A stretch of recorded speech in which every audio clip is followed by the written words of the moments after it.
so we're gonna... So we got started. To continue the yandere visual novels. I mean the totally normal visual novels. I don't know if I'm gonna give these people accents, cause like I think one of them's got like a German accent, cause I can't do that.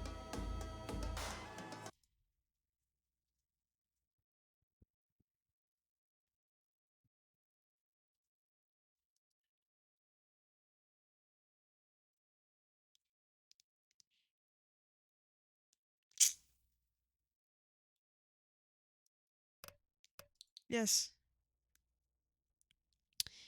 It was mini. Oh, all right. Can't read. F tier streamer. It was many a year ago, in a kingdom by the sea, that a maiden there lived whom you may know. Fuck. If you scroll, it'll go back to what you did. By the name of Annabelle Lee. Day 1. The Beloved.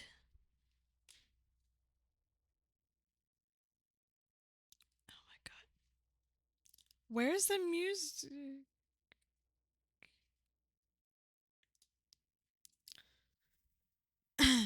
My voice is still recovering from yesterday whenever I played Purple, so I might not be doing many different voices.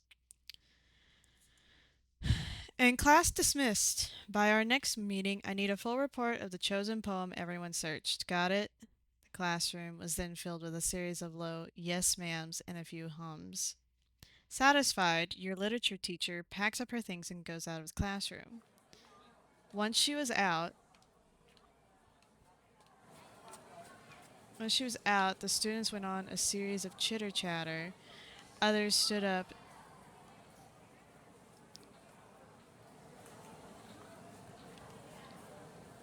dragging their chairs as they prepared to head out for lunch break. I'm trying to get the right sound.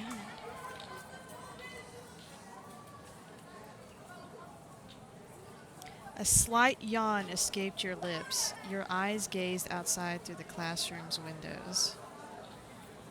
The sky is starting to dim, the sun's rays blocked by the dark clouds looming. You cursed under your breath. It's gonna rain. Just my luck. I didn't bother to bring an umbrella, too. You sighed in irritation as you stood up from your seat. Suddenly, a tap on your shoulder. Hold on a second. I need to check something real quick.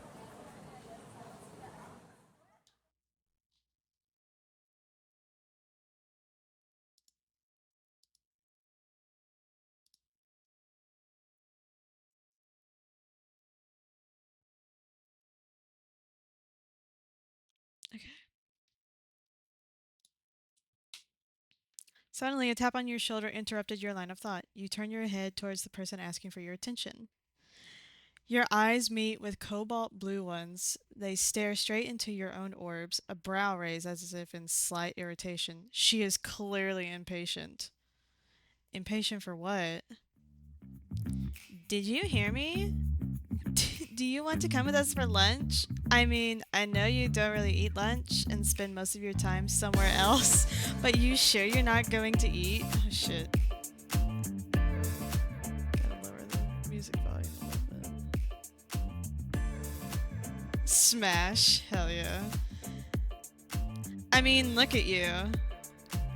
Your eye twitched from her words. You have no idea if that was out of concern for your well-being or if she's trying to bring you down. Either way, it stung you. You wrapped your arms around yourself, your insecurity rising up to your throat, trying to suffocate you. Brittany! But just then, a new and familiar voice broke your inner turmoil. Oh, that's right. That's really insensitive of you. Imagine if someone else told you about how you look. Jericho Ichabod. Crow for short. The class representative and one of your close friends. Heck, probably only one of your friends that you really admire. and maybe have a tiny crush on. Brittany only huffed and looked away from Crow's spiteful gaze as he turned his attention to you. Dude, the music's such a bop. It's so good. Crow gives you a small smile while handing out something to you. You looked down to see it. It was your ID. You dropped this, by the way. You grabbed your ID and looked down to see.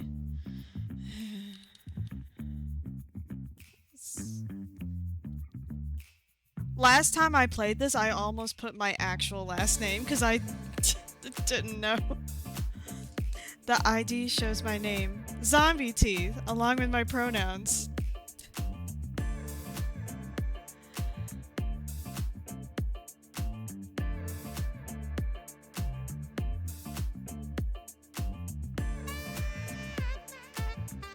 So,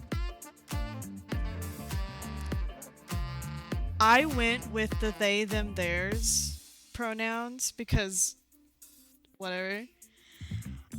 There's a scene in the second day where they don't use the right pronoun for it or like the right spelling of it, and it made me crack up so much because I was reading it and I could not keep a straight face. So we're gonna do the she, her. You looked at the ID one more time and double checked if it's correct. Yep. Not really, but it's whatever. Yes. You took your ID back from Crow and gave him a small thank you.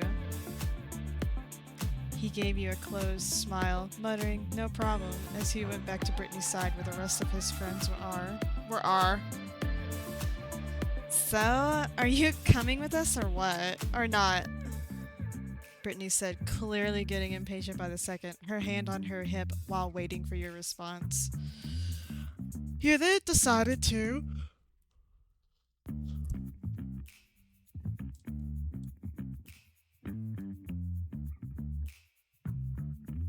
I went to the library last time.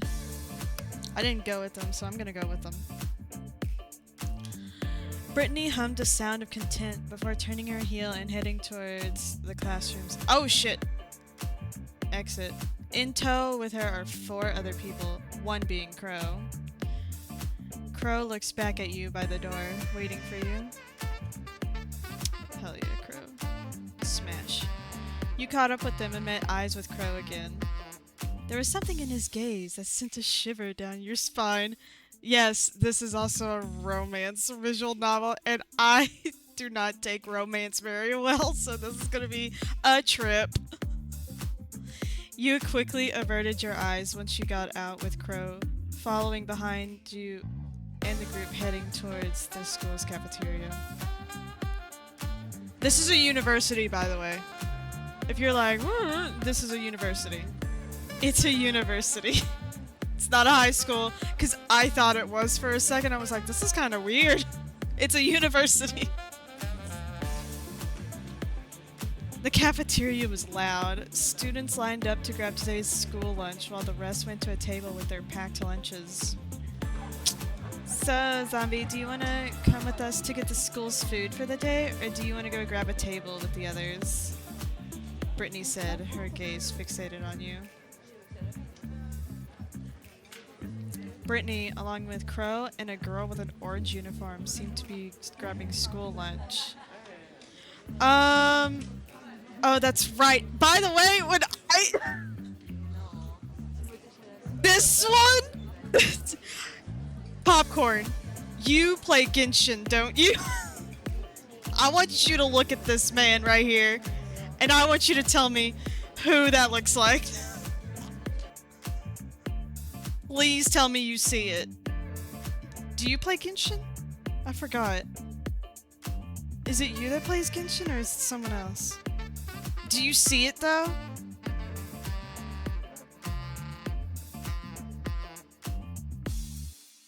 He looks like a combination of Venti and Scaramouche. Is that, if that's how you say his name? That's the only thing that appeared in my mind when this motherfucker came on the screen. Venti, yes. Yeah. I need to stop saying that. I really need to stop saying that. Meanwhile, the two guys with them have their own packed lunch, about to head off to find a seat for the group. You decided that you...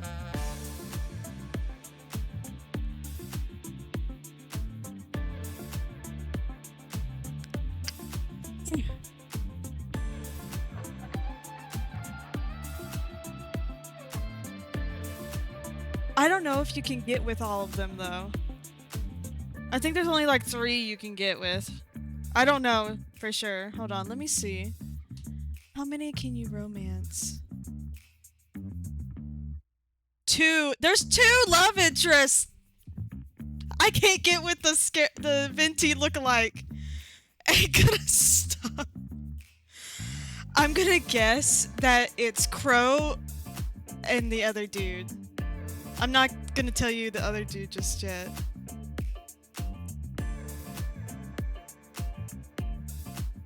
So, what the demo offers as of now, 2 days, an unnamed main character, which is us, gender neutral, 2 love interests, 15 CGs, an hour or less of gameplay, 2+ hours of completion.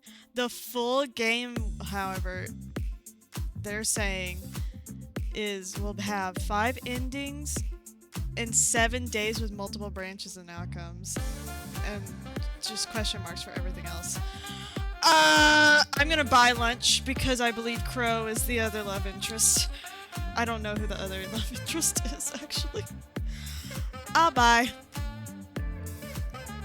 Alright then. Daryl. Fuck. Yeah, his name's Geo, which if I'm not mistaken, is a type of character power in Genshin.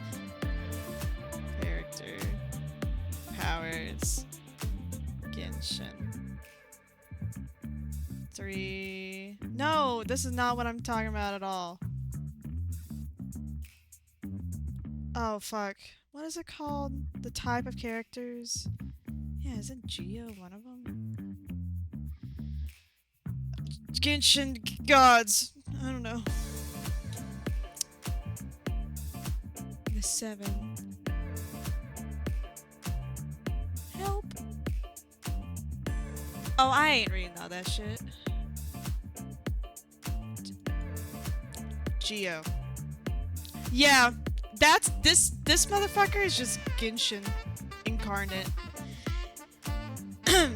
Daryl, Geo, go find us some seats while we line up. The jock you assumed was named Daryl waved Brittany away and turned around with the other male named Geo to find a seat. His arm wrapped around his shoulder while Geo was clearly a bit annoyed at the gesture. Come on, Jess, let's get in line. Yes, of course. You go first, Britt. The girl Brittany called out, you guessed it, was Jess, followed by her behind. Let's get in line before more people start piling up. We don't want to get the bad stuff for lunch. You shuddered at the thought, remembering the leftovers from the school cafeteria. You nodded and went with Crow and got in line with the rest of the students. In the line, Crow turned his attention back to you. Hey. I'm glad you're able to hang around with us, Zombie. Even if it's most of the time. I actually kind of regret coming. I'm just kidding. No problem, Crow. Maybe I just need a change of scenery, that's all. I would absolutely hate going to the cafeteria. Crow just chuckled before picking his food behind the counter, paying for it afterwards as you did the same. You weren't really that hungry and just bought a sandwich and a juice that you'd regularly buy whenever you find the time to spend your lunch break here. Brittany was already waiting for the rest of you, tray in hand. Once everyone got their food, Brittany turned her heel and walked towards where Daryl and Gio were seated. Move your ass aside, Daryl. Hold on, what was that last thing she said? I'm sitting there. Okay. A loud gasp escaped through Brittany's lips. Her mouth opened in shock with the food that was on her tray, now splattered across her white uniform. What the fuck, Daryl? Brittany! Oh, it's a mean girl. Oops, sorry about that. You should have watched where you're going there. Brittany's eyes met with the person responsible. Don't make her hot. Oh, there's nothing there. A group of girls, definitely bullies, and judging from Brittany's face filled with rage, they seemed to know each other. Britt, Britt, are you okay? Are you alright? Fuck, I can't read. We should get yourself clean. You fucking bitch! This is my only clean uniform. How fucking dare you? Oh, look at Miss Claire, all flared up. Careful there, sweetie. You'll get wrinkles. It's not like you're all ugly already. And by ugly, this is getting ugly quite fast. Beat her ass, Brittany! Everyone's gazes were on the group of girls, some taking out their phones, either taking pictures or starting recording. Crow tried to come in between them to stop the fight, but he wasn't fast enough. Splat. Next thing we knew, another loud gasp was heard. A wide smile was on Brittany's face, food on the mean girl's white uniform as well. Jess's face filled with shock as the food from her tray was gone. God damn it! You couldn't have used the girl's own food? Why Jess's? Take that, shit stain. How dare you? Fuck! Why did I come to the cafeteria? Oh, but the music. Food fight! Next thing everyone knows, the cafeteria is filled with rowdy students and food flying across the area. Are those trays? Ow! That shit was hurt. A sudden wave of pain was felt on your head, your whole face, and the last thing you saw was Crow calling out your name before passing out. Holy shit, dude. I'm not gonna lie. Every time, I have never had a food fight happen in our cafeteria. Ever. Then 1 week, I had to call out sick out of school. Guess what happened while I was away?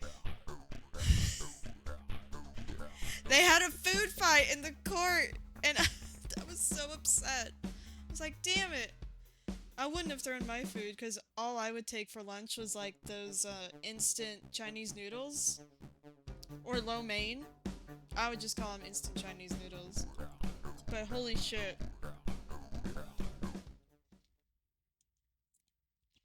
Am I being held in Crow's lovable arms and he's caressing my face, trying to wipe off the food off my face?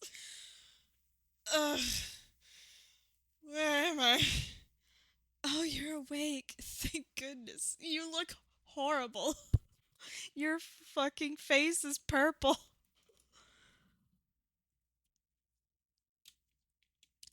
Crow? You tried to sit up, but the sudden pain that went through your head stopped you. Crow gently pushed you back down on what seemed to be a bed before taking a seat beside it. You had multiple? Damn it. The nurse already bandaged your head. Don't push yourself. What happened? I can't stop laughing. Well, after Daryl started that mess of a food fight, the principal was called in to stop it. Daryl got lucky enough to escape when he did. Gio was nowhere to be seen. I know he got the fuck out of there as soon as Brittany got that food splattered on her. He's like, As for Brittany... What about her? Did she get in trouble? Well, Jess helped her out to grab a new uniform from the principal's office. Then why does my head hurt so much? Someone somehow threw a tray and you were unfortunate enough to get hit by it. What are they made out of? Were the trays made out of metal? All the trays I've ever known are made out of, like, plastic. So I know damn well a plastic tray didn't do that shit. Thankfully, I got you out of there before it got ugly. Thanks, Crow. I owe you one. Don't mention it. I'm gonna mention it a lot, actually. Anyway, it's 1:45 in the afternoon. Why can't you just say it's 12:45?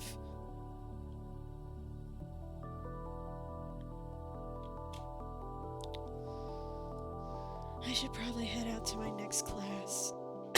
You stay here until the nurse gets back. You'll be alright alone here, right? No! You need to stay here. No! No. Yes, you can go ahead. You sure?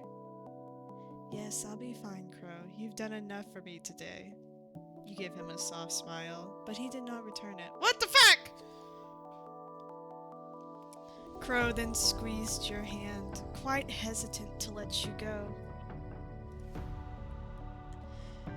Eventually, he loosened his grip, stood up, and walked towards the exit. Out of my life forever. You miss it as soon as he lets go. But before he could leave, he turned around and gave you a small smile before closing the door of the infirmary. You groaned and laid back down on the bed, feeling the bandage on your head. At least the pain is slowly dying a bit. Hope it didn't leave a mark on my head. Just then you heard the door open, the nurse's voice echoing through the room as the clicking of her heels got louder as she drew closer. Who the You are not the nurse, sir! Oh, never mind, I didn't read it. I thought he, like, snuck in here. The school nurse entered, and following her was a tall student dressed in black. He seemed to be holding onto his left hand, and there you can clearly see a streak of red flowing. You should be thankful you didn't cut a vein. How were they able to get past with that pocket knife in the first place? Shit. Fuck. I know what happened. Damn it! So that's what happens. The nurse sighed. It seemed like she got her hands full with another student. The latter, however, didn't say anything, but he let out a small hiss when the nurse dabbed antibacterial in his wound. I know that shit hurt. You sat up slowly, careful to not hit your head on anything else, before sitting up and looked at the student and the nurse. Your eyes meet with reddish-orange ones as the nurse finishes up wrapping around his wound. A blotch of red slowly seeping out and staining the once white bandage. His eyes are still on you. Hi! Hi!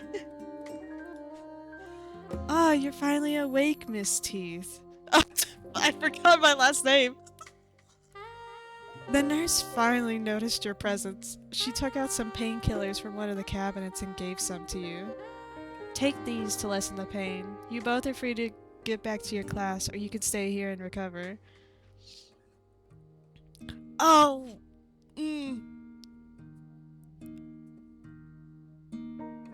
I'm physically trying to make my voice deeper. I'll go back. Thanks for patching me up, nurse.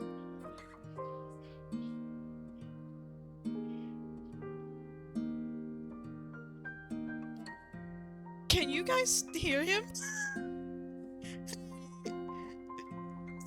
Uno. Hold on. Be right back. We back. The boy said before heading out of the infirmary. The nurse just shook her head before returning her attention to you. I will take a nap for the rest of the day. You can take some extra pills, but not too much. You can come back here if you ever feel anything wrong, Miss Teeth. Take care now. You thank the nurse before heading out in the infirmary and on to your next class.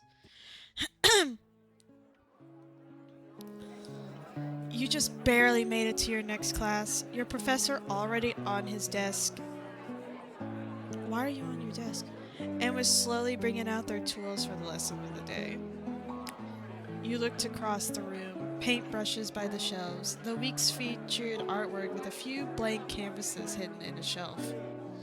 You looked around the classroom before your eyes landed on familiar red ones. It's the guy from the clinic. How come I just noticed his presence just now? Has he always been part of the same art class as me?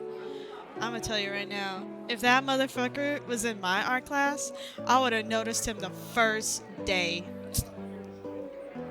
Because in my little dinky town, it was rare for you to have another emo in your class. Yes, I was an emo in high school. And judging from his face, the bandage around his left hand doesn't seem to be much of a problem to him. You shook your head and took your seat. I'll be assigning each one with a partner to work with for the upcoming weeks. You and your partner will be doing 3 different artworks that need to be submitted by the deadline.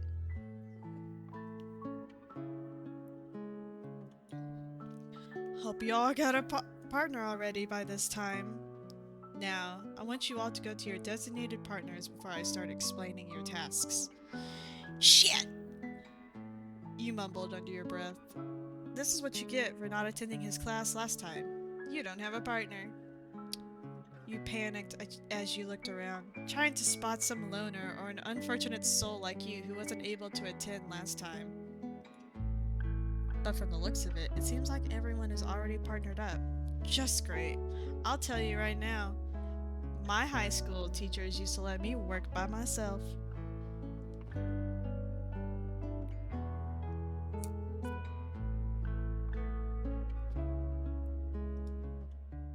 You were forced out of your seat, since your seatmate's partner will be occupying it for the class. Unlike the rest of the class scurrying around to meet their partner, there was one who wasn't moving from his seat.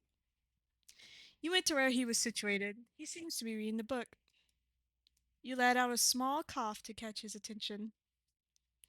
He closed his book and looked up at you. Seems like you're a bit lost there. Do you have a partner? No. Well, just your luck then. Me neither. So, do you want to be partners?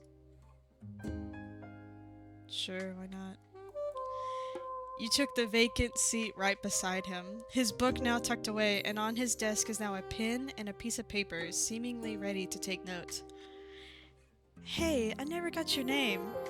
Oh, I never got to know your name. It's not quite important. Well, I should at least know what to call you instead of green-streaked hair guy. He raised a brow at your silly nickname you gave him, before slyly shaking his head. Fucking Sullivan Brugmancia. But just call me Soul. Soul?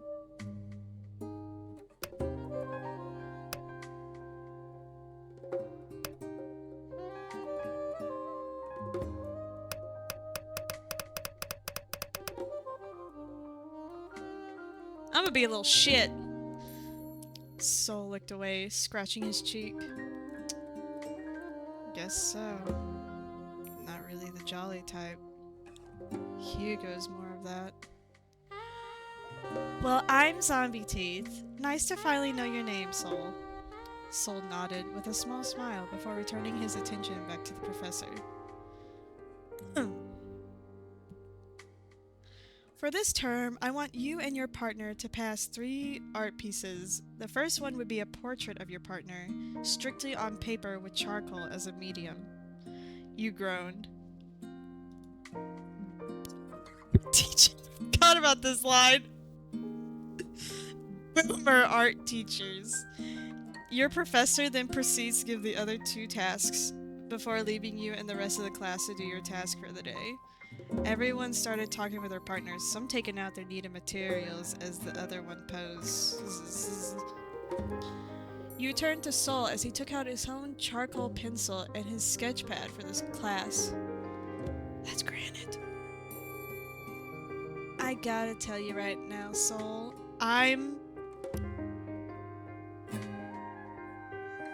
Last time I said I was pretty great at art, so I'm gonna say not that good at art. I'm shit. I'm sure you're fine. Everyone starts somewhere.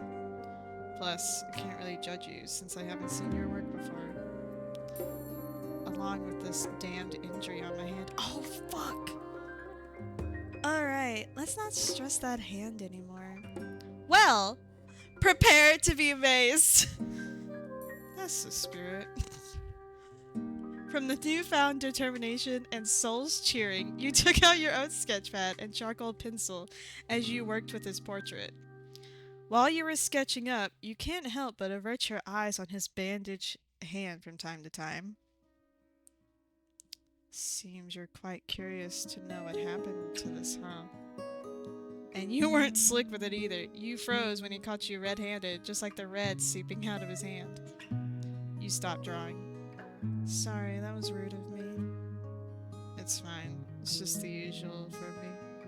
I've gotten worse injuries than this. You raised a brow at that. Not the worst? If you don't mind me asking, what happened?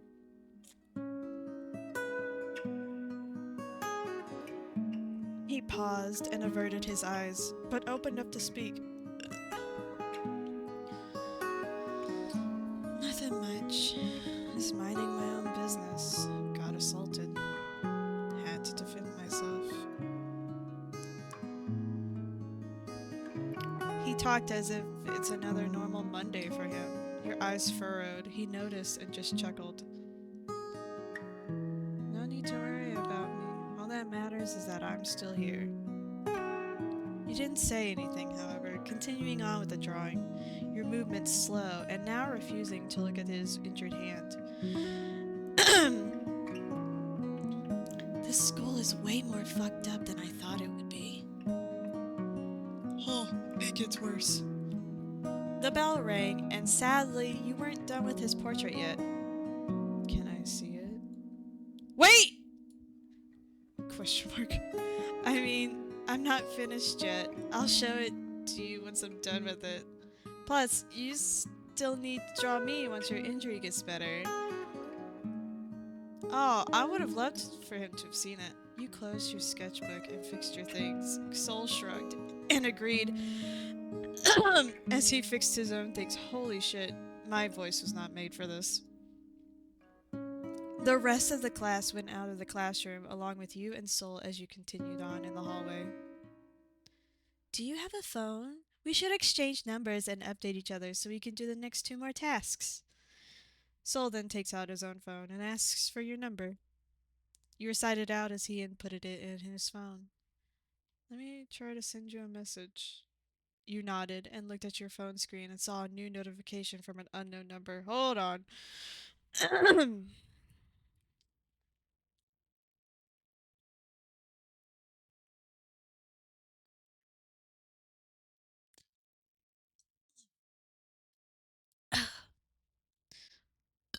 Excuse me. This must be Sol's. So, you type so differently from how you look. What's that supposed to mean? I don't know. Nothing. You chuckled. He rolled his eyes. You're a good guy, Sol. How about we hang out again tomorrow? By your request, Sol's eyes widened in disbelief. He let out a breath that he was somehow holding before sighing. Of course. I'll see you tomorrow, then? You nodded and walked off, giving him a wave goodbye, him returning with his own small wave. As you walked through the hallway, your eyes caught on something on the nearby bulletin board. A poster was was plastered on the large board. The Hallows Ball. By the way, when I first played this, I read this thinking, oh, lore. Lorem ipsum is simply dummy text of the printing and typesetting industry. Lorem ipsum has been standard dummy text ever since the 1500s. When an unknown printer took a galley of type and to make a typed specimen book, it has... There's nothing there! I was like, you gotta be shitting me. As someone who likes to read everything, I also like when VNs have their own cursor. Come enjoy the festive spirit of Hallows Eve. A Halloween party, huh? By the time you arrived at your small apartment, it was already past 5 p.m. You stretch out your arms and let out a small groan. You locked your doors and decided to just order takeout for dinner. That sounds pretty good. You went to your living room and plopped down on the couch and took out your phone, scrolling through until a ping notified you of a new message. Anyone want to go to the Halloween party this Friday? It's gonna be awesome. Aren't we all a bit too old for costume parties? Is it required? Is it required? You two are no fun at all. I won't go if it's not a school requirement. Much less a waste of my time. Dots. Is it? No, it isn't. But it'll be a great and fun experience for all of us. I mean, we should loosen up a bit, you know? I agree with Crow. Count me in. Pass. Oh, shit! I've got more important things to do than that party. Now, will you excuse me? I'll be doing my leftover tasks for tonight. Sheesh, a stick in the mud as usual. How about you, zombie? Me? You joining? It'll be fun. You were honestly surprised I somehow remembered you. Checking your calendar through your phone, you didn't seem to have any plans in the near future. Or plans at all. You'd like to just spend your time in your apartment alone. Same. I mean, sure. That's great to hear. Crow seems happy about it. You giggled. This also reminds you of something. Or rather, someone. Opening another chat, you tapped in Soul's newly added contact and sent him a message by sending the image of the same poster Daryl sent. A Halloween party? Hosted by the school? Yeah! I'm not quite into parties. Oh. Oh, well that's alright. Just asking, that's all. Wait. If you're coming, then I'm coming as well. Really? Really. Do you plan on dressing up? I don't know. Do you? I mean, it's a costume party, so why not? I'll try to think of something then. You swear you can feel the smile behind those words. With a quick word of goodbye, you set your phone down when you heard your doorbell. That must be the food delivery. Afterwards, you ate your dinner and prepared yourself for bed. You thought of today and the events that occurred. And meeting Soul, of course. He's a really nice guy. It's a wonder how I never met him despite sharing a single class with him. Oh well. You entered your bedroom, letting out a big yawn as you stretched your body. You turned to your laundry, slowly piling up and scratch your head. I'll probably do laundry tomorrow. But for now, you plop yourself on the soft cushions of your bed, getting into a comfortable position and slowly dozing off as you closed your eyes, embracing sleep as the night goes.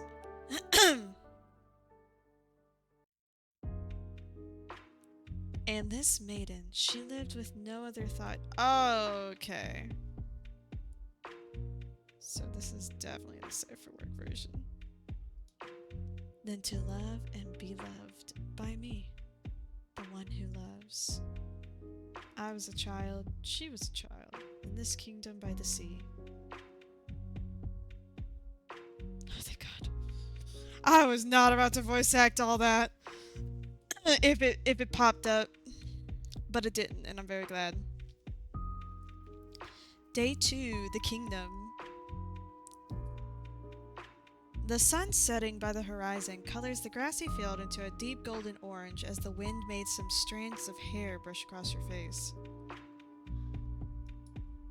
Your ever-beloved home, the tall grass, the fresh air, the various farm animals that you and your family raised since you were but a mere child. You can't even imagine what was happening before you right now as a group of people came while they talked with your father, the only family member left.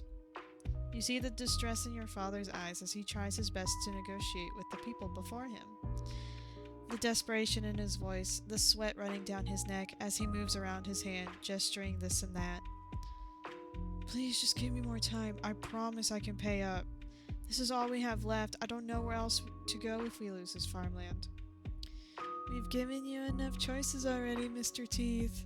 If you don't pay up your debt, we will take your land. Ow. The loud ringing of the school bell rang across the hallway, making you jerk out of your thoughts. Students came out through their classroom doors. You feel someone shaking you awake. You sat up and met face to face with Crow. Hey! Oh, good morning, Sleeping Beauty. You let out a yawn. You rubbed your eyes as you looked around. Your fellow classmates are now gone from their seats, as it is now lunchtime. What did I miss? Nothing important, though if you're having doubts, I can lend you my notes afterwards. Thanks, Crow. You're a lifesaver. Anything for you, zombie. You recalled the little dream you had. You quickly shake it off as you let out a stretch, popping a few joints before you got up and went out of your classroom with Crow in tow. You met up with your group of friends, seeing Daryl with Geo and Crow waiting by the lockers, Brittany coming along behind them, and Jess.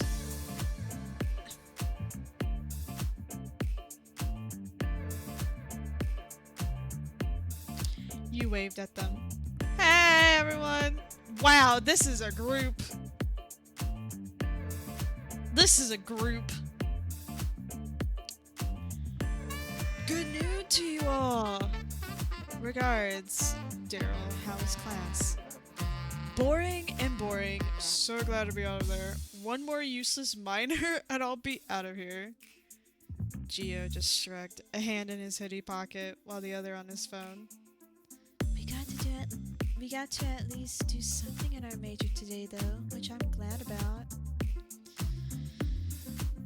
More papers, but it was at least something.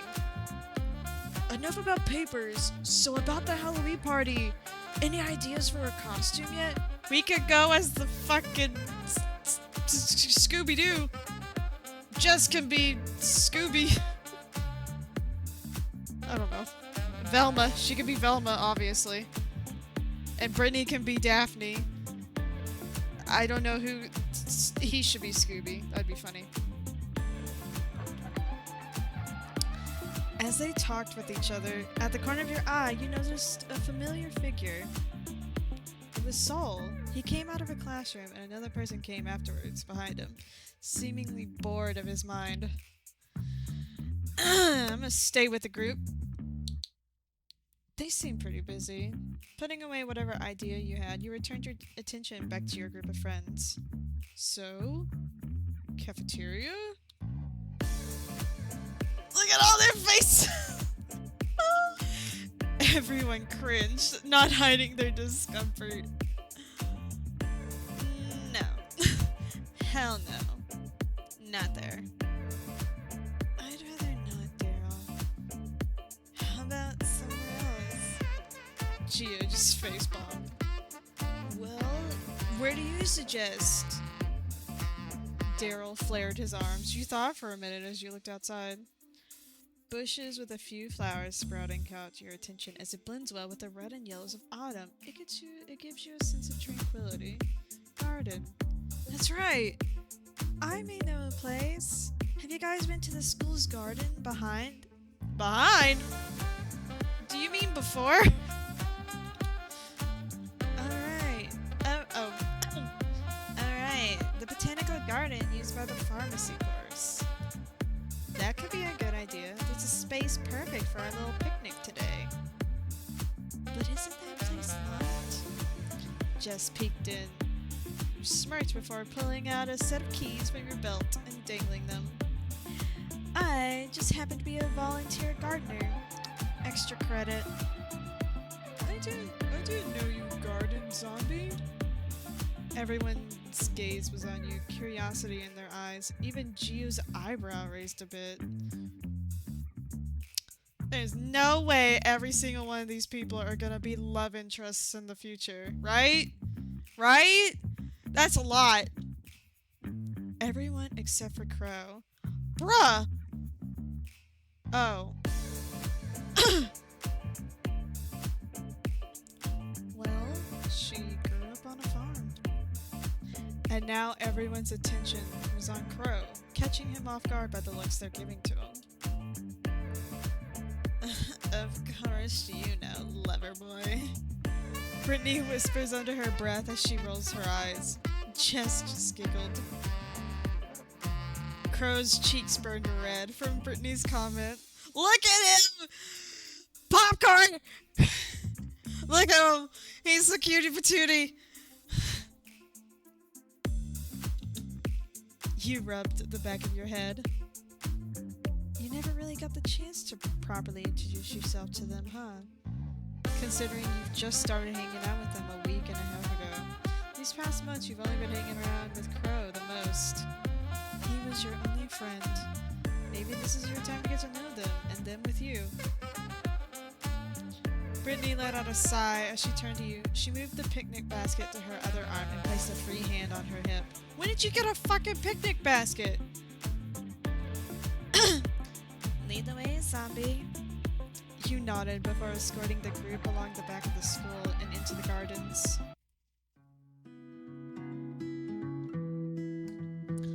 The school surprisingly has a public garden with a greenhouse just a few steps ahead. Multiple courses would go and plant needed flora depending on their necessities, or sometimes the school nurse would spend her time leisuring around and embracing the fresh air.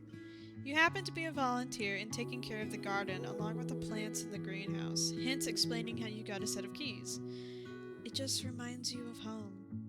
Brittany went ahead and laid down a large picnic basket under a large tree in the middle of the field.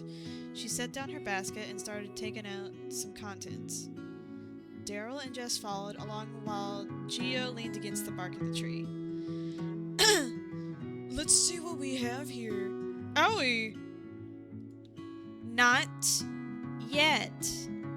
Brittany slapped Daryl's hand away from the basket before he could raid the whole thing, making him wince and pout. Calm your ass down. You'll have your turn. At this point, I'll have to charge you all every time y'all hit me. Are you some sort of masochist? Oh, that's exactly what I was like. $10? Can I hit you for $10? Are you some sort of masochist? Daryl gave Gio a side eye. Brittany shook her head while Jess just giggled. It was a cute little get-together that Brittany planned last night. She wanted to make a few sandwiches, so she prepared lots of varieties. On the blanket are a few Tupperwares with some of the sandwiches inside while the rest were eaten. Everyone got their fair share already. By now, everyone is just minding their own business. Daryl is having the time of his life with 2 sandwiches on both of his hands. Brittany and Jess are talking. Gio is a bit further away from the group, leaning on the bark of the tree, seemingly lost in thought, and Crow is nowhere to be seen. Where's my future husband?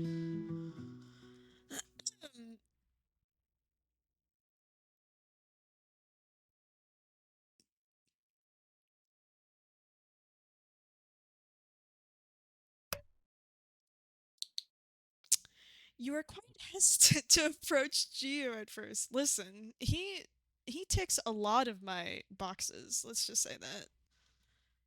You always saw him as someone quite intimidating. More intimidating than Brittany. probably the way he carries himself. His towering height isn't helping either. You take the guy, I'll take the— yeah, let's go! And it seems like you've been staring at him for too long.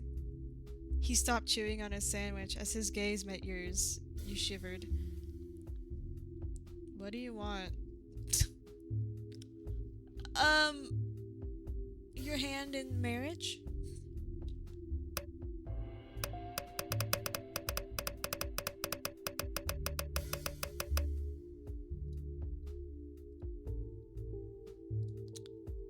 Finally gonna utilize the save points. By the way, I'm what? So 6, 12, 18, 20, 20. Oh wait, so hold on. So these are automatic. Oh, there's automatic and quick saves. So 1, 2, 3, 4, 5, 6, 7, 8, 9, 10, 11. There are 66 save things. Who thought? What was the first visual novel that did this? Like every time I play a visual novel, it's this type of like save screen.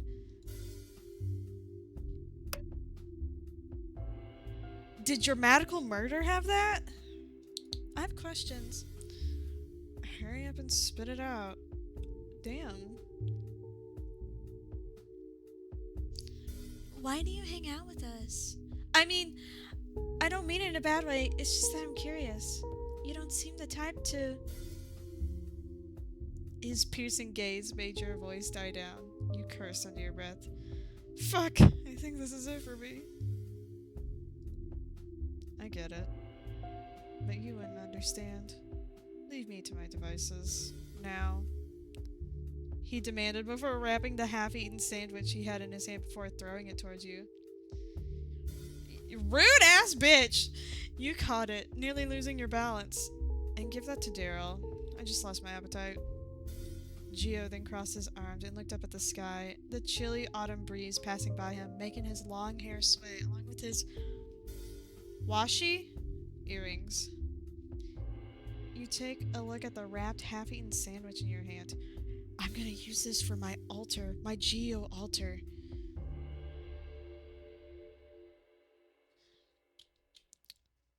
I guess I'll never know. You sigh. Wait! Oh, I can talk to all of them. Wait. No!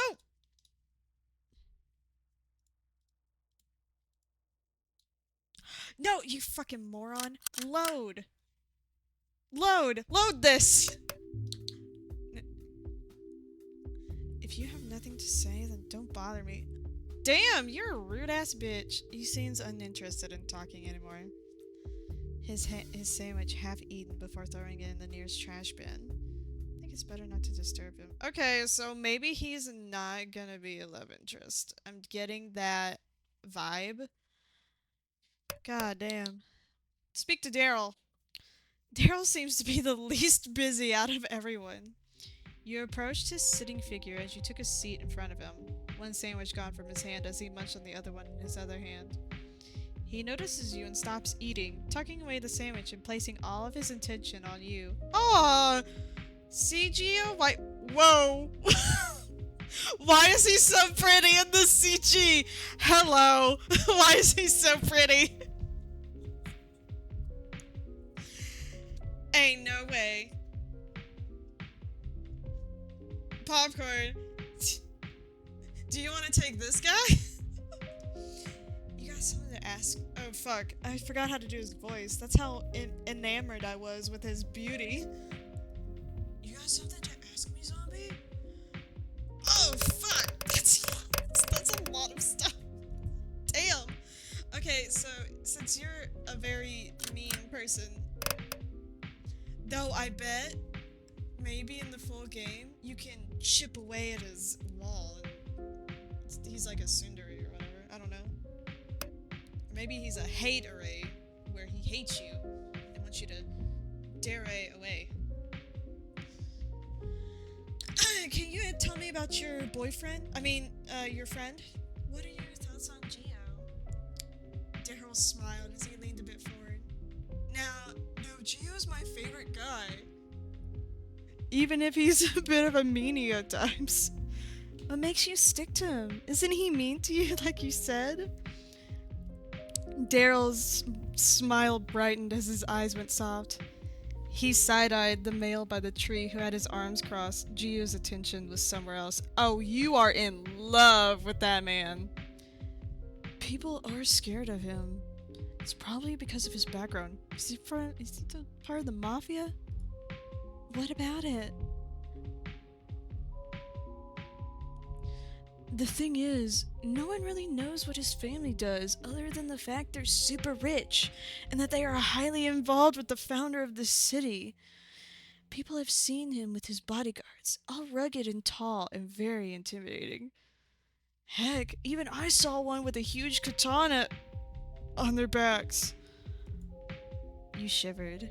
Clearly, you don't want to deal with them. But what makes you not scared, Daryl? I mean, you clearly know what his family and himself is capable of. You see, Zombie, I'm not really scared of him. I'm in love with him. On the outside, he's all stubborn and cruel. Damn! But on the inside, he's a really nice guy. Think of him like, He pursed his lips, thinking a bit. He's like a stubborn cat.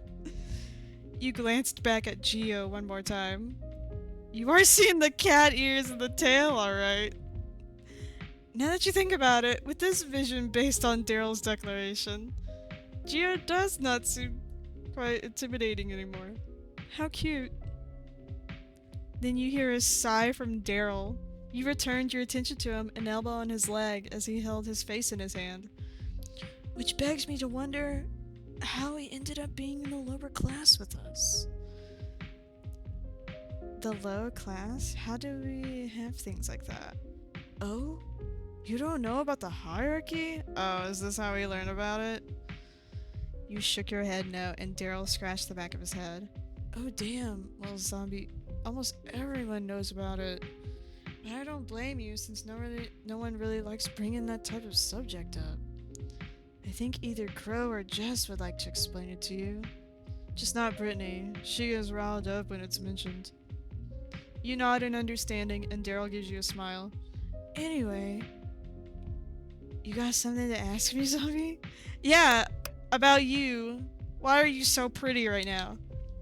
I would like to know a little more about you, Daryl. Daryl rubbed the back of his head, quite embarrassed you thought about him. Well, aren't you a flatterer? Ahem. Where should I start? He thought for a while, his legs crossed while you waited for him as he pondered. I'm trying to do the Aaron Hansen voice that he does for Scott in Monster Prom. If you guys know what that game is, and that character, and that man. That's what I'm trying to do. But then he gets to be a lot sweeter, and I can't keep the voice. And I'm just like, damn it. What am I supposed to do? Well, I'm the ace of my football club. I hate my coach, but don't tell him that. I love food. Like lots. My most favorite would be sweets. Oh, you have a sweet tooth? If you ever got any on you, smuggle me some, will ya? He says with a wink and a nudge. I'll give you them for a kiss. For a kiss. Other than that, I guess that's pretty much it. You got something to ask me? Yeah. Tell me about Jess. Whichever one that one is. Oh, the Velma lookalike. Whoa! At the mention of Jess's name, Daryl's whole face turned red as he started sweating. Daryl, do you have something to tell us? What about her? I don't know. I'd like you to tell me. What do you think about her? Daryl's cheeks just keeps getting redder and redder. For a moment, his gaze turned to where Jess and Brittany were. He sighs as he looks away. Jess is the sweet. Oh my god! So, do you remember whenever I said, "Oh, he's in love with the man Geo that's over there"? I'm taking it all back. I'm taking it all back. Oh shit, I never read it. Jess is the sweetest human being I have ever met. Oh? Oh, but don't tell anyone. I trust you with this because Crow trusts you, okay? Alright, alright. I don't know what the big fuss yet, but I promise I won't tell. You raised your hand in surrender. The taller jock deflated on his spot, his shoulders down along with his mood. But, yeah, she's sweet, she's pretty, she's cute. While some would make fun of me, she's always there to give me a pat on the back. He groans, doubling over. His expression seems like he wants to throw up as he buried his face in his hands. Oh my god! But I doubt she likes me back. You tilted your head, wondering why he thinks that way. What makes you say that? The way she looks at Brittany? Oh, it should be me, not her! Don't you think that's the look of someone in love? At that, your eyes widened in surprise. You quickly turned your head to where the two girls were. The eyes behind the transparent frames looked like the fresh citrus oranges in summer. They were bright. And they were fresh for the picking for Brittany. Oh no! Daryl! Oh god. Daryl! You poor thing! I know, because that's the same look I gave to her when I first met her. Oh! And it's the same look I see on Crow when he looks at you. Whoa! Why are you telling Crow's business? He twirled a loose strand from his bangs. He looked away from the two girls and focused on your surprised figure. I'll take her, you take Daryl? Why do you think I want to take the men? I like women too. Popcorn. I hate it, but I love seeing that look on her face. Oh, I've changed his voice like 6 times. I'm so sorry. I wish it was on me though. I'm sorry, Daryl. He chuckled a bit. Now I made everything sad. It's alright. Maybe one day I'll confess just to get it off my chest. I'll take your chest. I'm sorry. All I want is to see her happy. You're gonna make me fucking cry, dude. Even if it's not with me. Anyway, enough of this sad shit, zombie. You got something to ask? Yeah. Are you okay? About Brittany. Daryl gives you a proud smile. Brittany? She's my first friend back when I was new to the football team. You'd be surprised that she used to be in the cheer squad despite her being quite introverted. I do not need to know that. I could kind of tell by her hair. She was? Shut up, me. You're dumb. Where's Crow? Where? She was? Daryl's bright smile softened, a small gloomy look in it. He was trying so hard to hide it but was failing. Yeah, she quit right after the game's big frat party 2 years ago. That party was something else since the higher classes were also a part of it. The following day she suddenly quit. I don't know why though.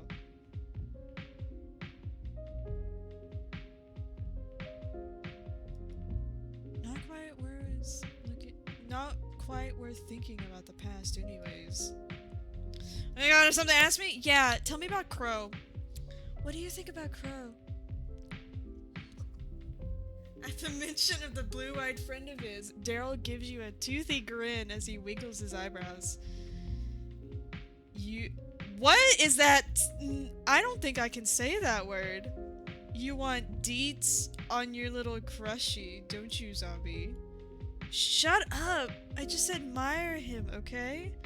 Daryl laughed and stopped his teasing, saving you from further embarrassment. Crow is quite an individual. All I know is that he's the son of a very successful businesswoman in the city. Though, I heard he doesn't have a great relationship with his family. Sure, I don't know what that word is, but I'm not saying it. What makes you say that?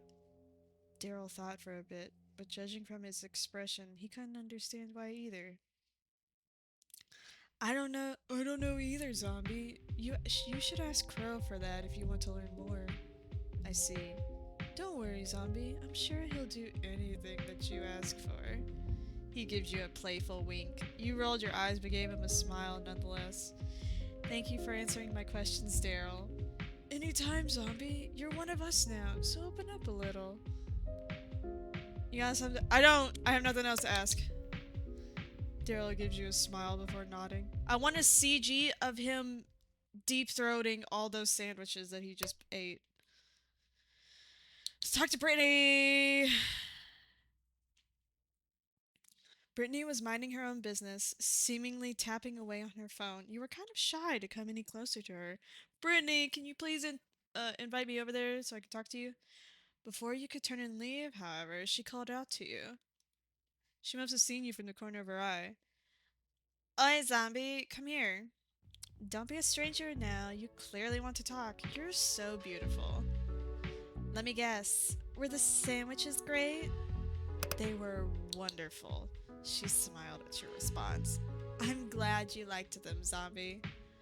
Anyway, enough of my sandwiches. Oh! You have something to tell me? You're gorgeous, ma'am. Oh my god. Pum pum pum pum smash. Get away, popcorn. Mine. Have you seen Crow? Crow? I think I saw him go deeper in the gardens. I don't got shit! I got Crow? You're correct. Brittany said with a raise of her brows. Let me guess. You want to finally confess your undying feelings for him? What makes you think that? Wow. I'm not sure who's denser. Him or you? Whatever. If you need him, he's probably in the greenhouse. Brittany gives you a thumbs up, mouthing a good luck. As if I'm confessing, you thought with a pat. Oh, you're gonna fucking confess, you bitch. I'm gonna do it. If I have the option, I'm gonna do it. Brittany just gives you a teasing smirk. I'm also eating right now, so.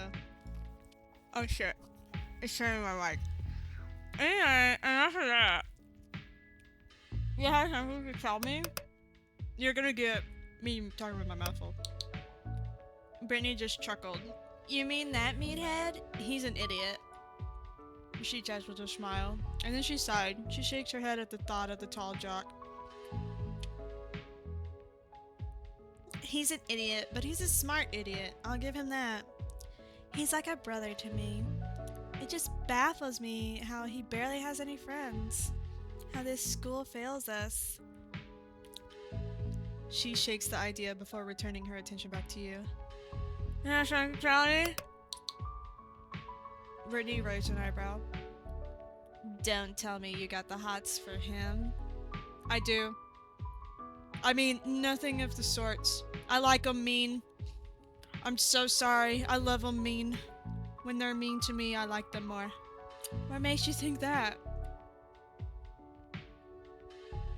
I mean, I wouldn't blame you if you do. If you can see how his locker is often filled with multiple love letters and gifts from various people, then I wouldn't be surprised. He's that popular? A loner like him? You'd be surprised. Tall, mysterious, and dangerous? Everyone just flocks to him like birds. Tall, mean, rude to you. That's my man right there. But people are scared to even get close to him. So the next best thing they do is send him gifts. They never succeed though. Is he somehow overwhelmed by the attention? Not really overwhelmed. More like he is interested.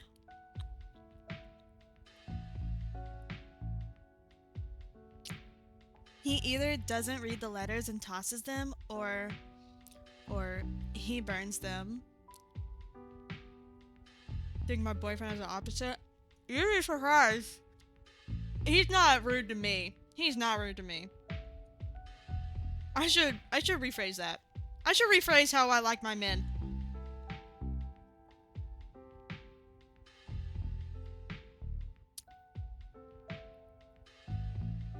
Mean to everyone but you.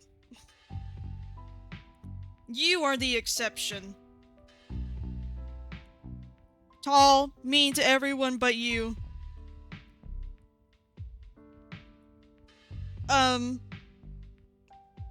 Oh shit, my bow's falling out of my hair.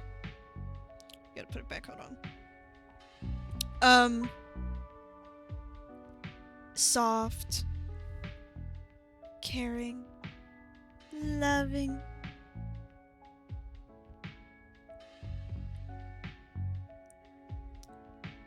Secretly the biggest simp for you ever. Most of the time he does not most of the time it's not a secret at all.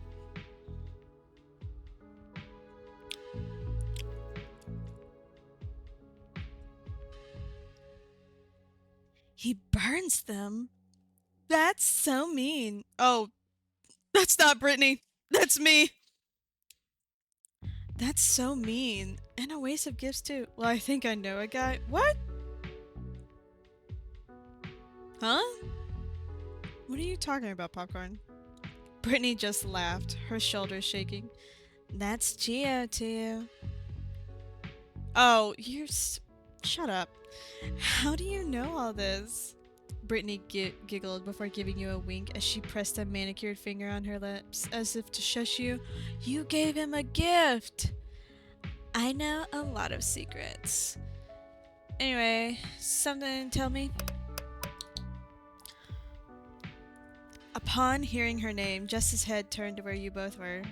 Brittany dismissed her, telling her it's nothing for her to worry about before turning back to you. Jessie? She's my best friend. She smiled as she looked at the orange band on her wrist. My very best friend. When no one was there to help me, she was there. You'd be surprised how confident and loud she is when she's mad. Brittany chuckled a bit as if reminiscing a fond memory. I owe it all to her for bringing me back up during those dark times. But enough of the past. You have something to tell me? I don't anymore. This has actually been really short. Brittany gives you a nod before standing up from the ground. She stretches her limbs, letting out a few satisfying pops. She places a hand on her hip. I'll be cleaning a bit. I'll talk to you later, Zombie. You don't want any help? No thanks. I appreciate the thought though. Are you? Oh, I thought you were blushing. You nodded as you stood up as well, leaving Brittany to attend on her own devices.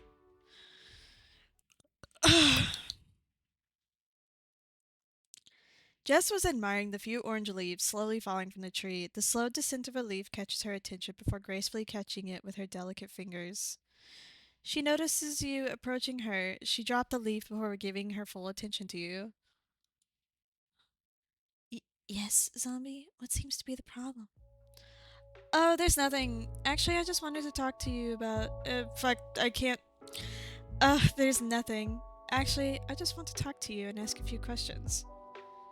Then, by all means, go ahead. I'll try my best to answer them. You have questions? Have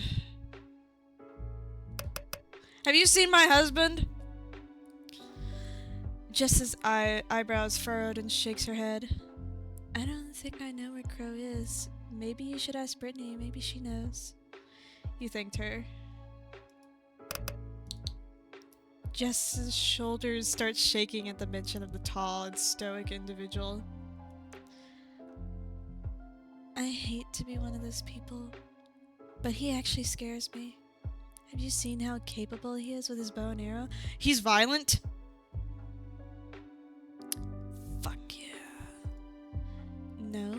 Actually, is he really that good? I only know that he's from the archery club.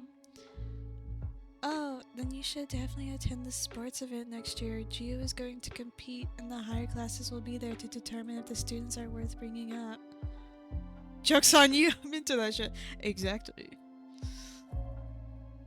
I'm a masochist.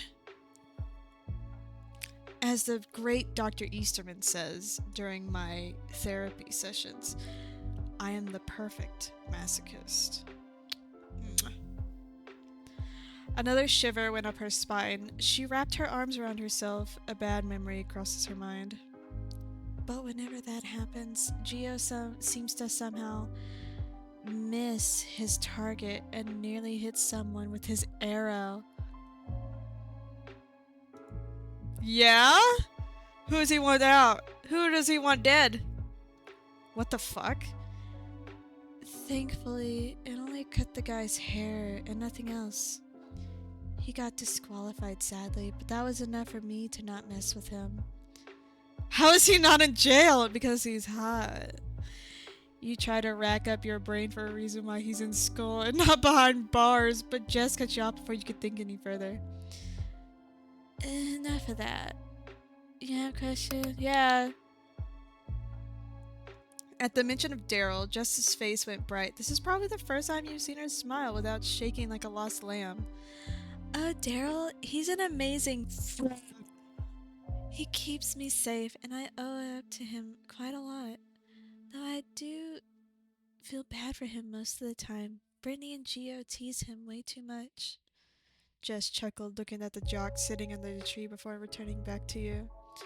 He's a funny guy. I remember back when I made the mistake of giving him a bowl of candy.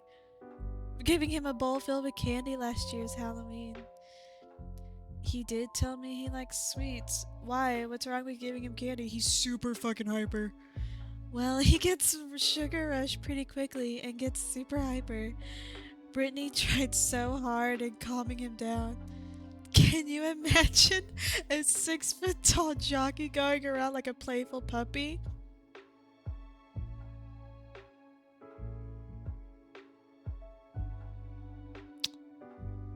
Do you so happen to have a bowl filled with candy?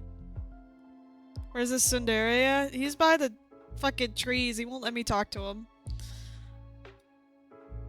I bet Brittany didn't have a fun time. Jess nodded with a closed smile at you. What do you think about Brittany? Her face? I bet you... Yep.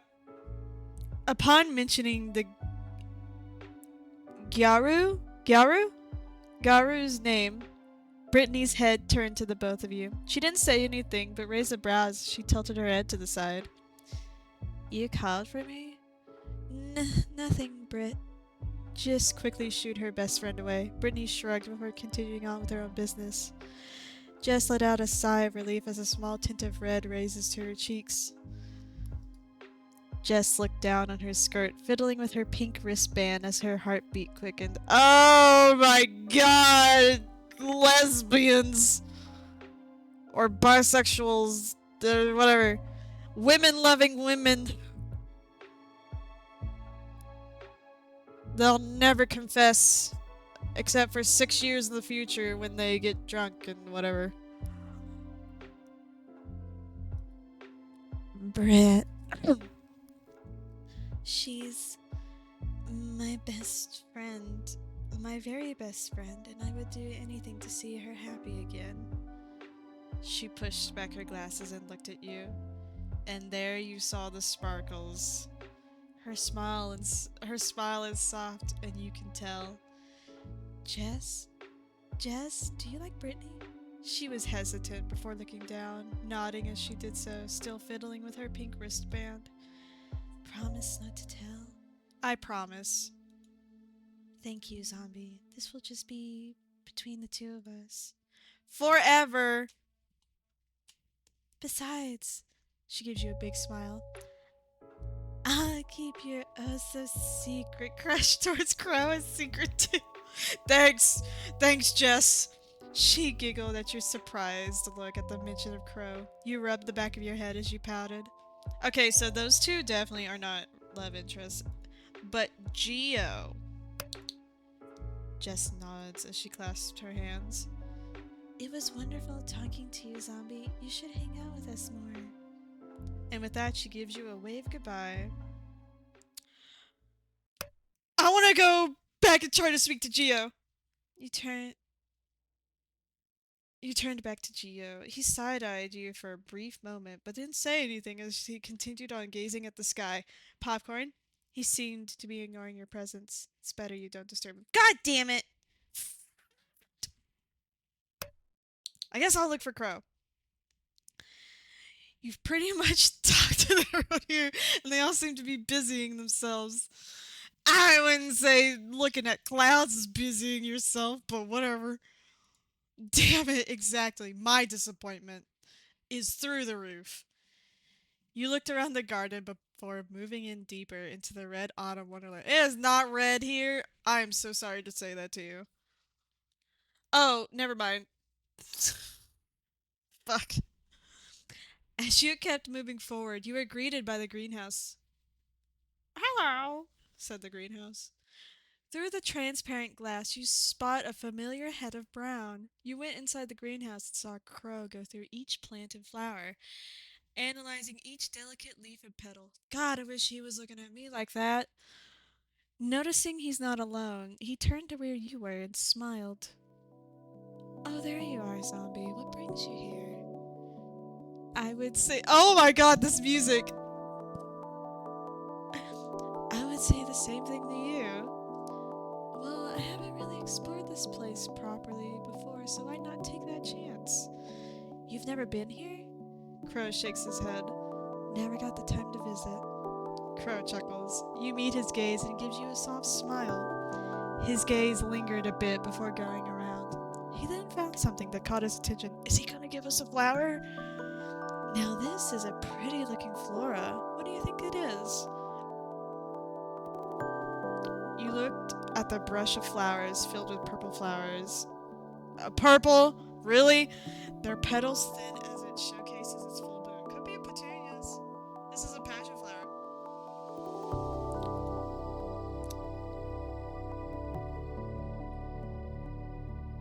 Oh, that is an ugly flower. What the hell is this? Okay. I mean, it's cool looking. I wouldn't say it's pretty, but I mean, it's whatever. It's cool. Fascinating. Tell me more about it. I will. I have the wiki up.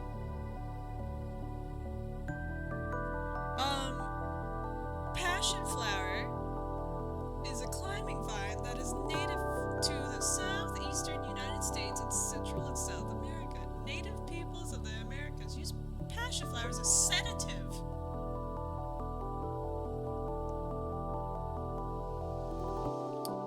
Sixteenth-century Spanish explorers in South America learned of passion flowers. The plant was then brought to Europe, where it became widely cultivated and was introduced to European folk medicine. Your mic? What? Was it low? Because it was below my chin. Today, passion flower is promoted as a dietary supplement for anxiety and sleep problems, as well as for pain, heart rhythm problems, menopausal symptoms, and attention deficit hyperactivity disorder. It is applied to the skin for burns and to treat hemorrhoids. Gotcha. Well,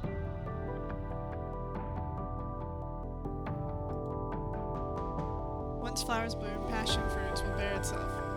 Usually a volunteer would come and harvest the fruits. That sounds interesting, Zombie. He doesn't give a fuck. I can tell. He doesn't give a fuck. But that's the scientific way to describe this flower. How about its meaning? You tilt your head to the side. What do you mean? Oh. Flower language. Represent religious fervor or superstition. How do I say this?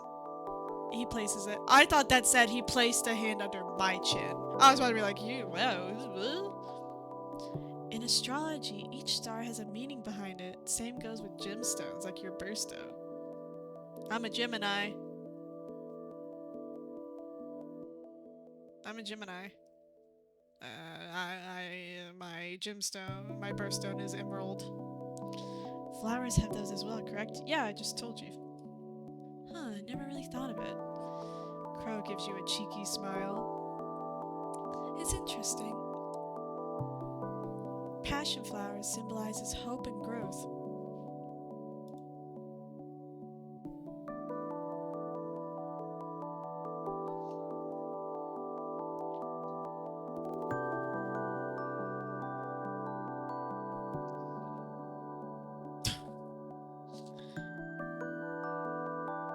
That's not what this says, but okay. What in Tokyo, passion flower is symbolic of homosexual youth.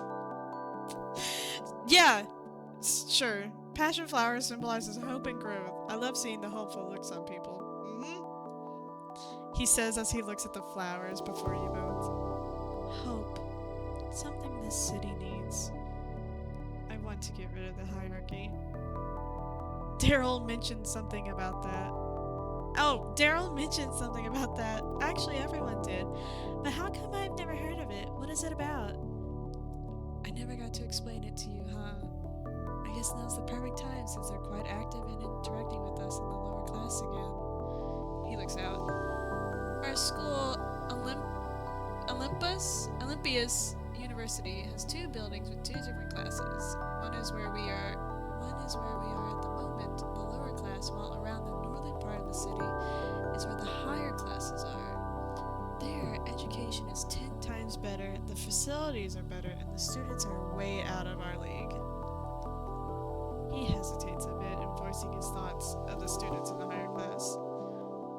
Though I highly doubt that. He added, his eyes narrowed. Crow lets out a sad laugh. This system is kind of a if you feel it thing. You don't really feel it, much less see it, unless you've been at its mercy. It's a dog eats dog world out there, zombie. You'll never know who is the next victim. A soft, sad smile made its way on his face.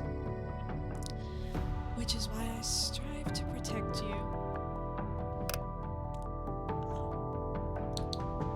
Calling it lower class is kind of low, in my opinion. I call them villagers, humble people. They're either really kind or either too busy to bother. There was a hint of hesitation in his voice. Well, not all.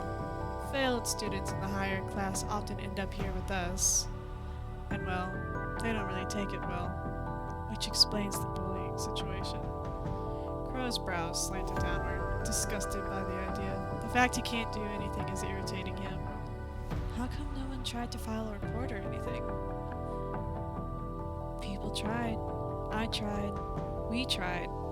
But unless you either have money or a higher reputation, heck, even both, they'll bother to even listen. Crow sighs. Which is why some students try their hardest to get up the ranks, to be part of the higher class. All of that just to be respected? Crow didn't say anything to you, but nod. You were left to your thought process to what Crow told you about the newfound information. This probably explains the bullying and how the school is handled. Your position in the city is just a second priority. Heck, maybe not even a priority at all.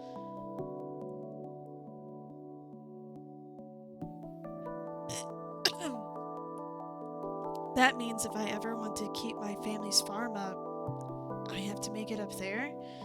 Crow nodded before continuing. Once you're up there, you'll have a better life. You'll be respected. You'll be rich.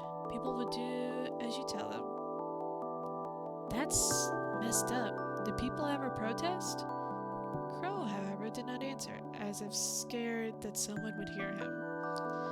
He remained quiet, only giving you a look that probably says that things did not go well. You refuse to ask for more elaboration. That reminds me, Zombie. Crow starts. You never told me as to how or why you chose this university. Your family owns farms, correct? bit your lips. You bit your lip as you thought of home. We do, but I wouldn't say we're doing well. I'm sorry to hear that. It's okay, really. It's my burden to carry, not yours. I'm going to work hard for it. Anything. I'll do anything. Your eyes widen at the word that the well-dressed man said. No, I refuse. You're not taking this farm. My home. You cut your father's words off, marching towards the tall man with loud and heavy footsteps. The tall man, however, raised a brow at you, raising his hand to halt his men. His deep magenta eyes then turned to look straight in your eyes. It sent a chill down your spine. Well then, little missy, how about this? If you manage to pay off your debt for the next 5 years, I'll let you off the hook and let you keep your land. 5 years? You can handle that. Maybe working 3 jobs will do it for you. He tutted, waving a finger in front of your face. He looks down at you, reminding you of your place. A mischievous smile appears on his handsome features. But I have some conditions you have to meet. You went silent. Your heart starts pounding in your chest as you kept eye contact with his sharp magenta orbs. I want you to stay in the city. The city? But we can't even afford to take her to college. What more the city? Your father interrupted. The man's eyes moved sideways to meet his figure still fixed on you. No need to worry. She'll be under my jurisdiction, of course. I'll provide for her education and a place to stay. The tall man lets out a laugh, his head thrown back a bit as if he just heard a very funny joke. See, I'm not that cruel. His eyes return to you. However, in return, I want you to pay off your debt. I don't care what methods. A dark smile appeared on his face. It sent a shiver down your spine. Legal or illegal, as long as you reach the amount. If not, well, you can say goodbye to your little farmland. He says that, but there was a gleam in his eye that's telling you that's not all. But he did not elaborate any further. I'm not gonna lie. I'd say fuck it to that farmland. I don't give a shit. You bit your lip. You turned to look at your father. His eyes were clearly telling you to decline. There was something about this man that screams dangerous. But you are too desperate to not lose your home. Your only home.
Also, you are correct.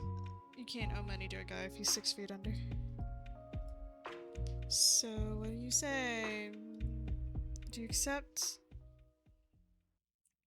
But you're nearing the ending of the school year and you cannot afford to go back again. Not with this debt. Credits alone isn't enough to cut it.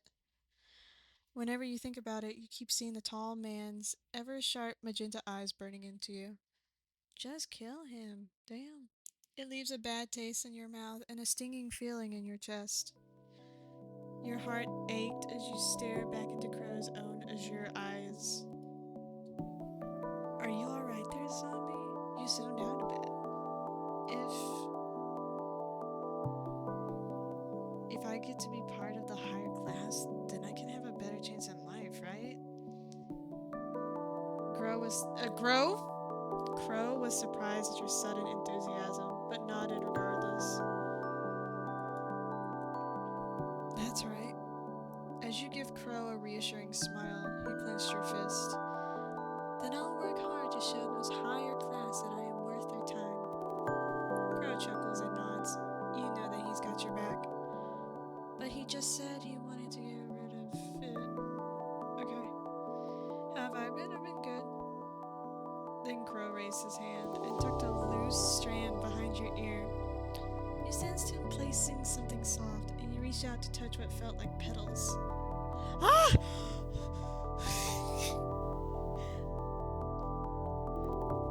That looks good on you. What is it? Crow then leads you to a nearby pond. You looked and saw your reflection. On your hair is a red carnation. Don't know what a carnation is. Carnation. Oh God, those are beautiful. Oh, I didn't know carnations grow here. Crow only chuckled, fixing the flower on your hair. They don't, I bet, he's about to say. Crow looks around for a while, basking in the various beauties of flora.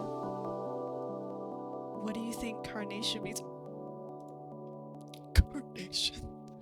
In flower language. It symbolizes love! It symbolizes love! I mean, pizza? You tilted your head, making sure the said flower doesn't fall from your head as Crow continued on with his talk. Passion flower means hope, while carnations mean... I can't seem to remember. You cheeky bastard. What do you think it means, zombie? You thought for a while, knowing some carnations are to be found in bouquets.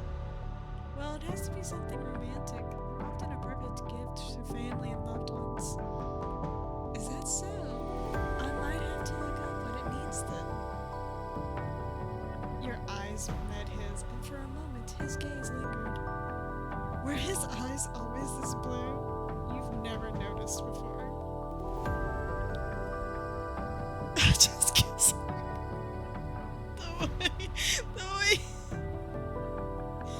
The way his lashes flutter and touch his cheeks when he blinks. His plump lips are always glistening whenever sunlight hits him.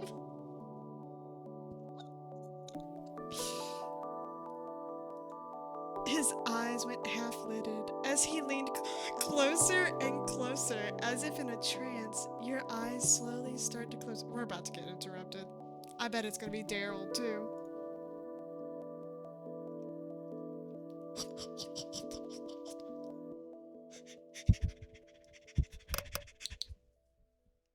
As if you lost control of your body and it started moving on its own. You leaned closer as well. Your eyes now closed, feeling his breath near your own lips as he draws closer and closer.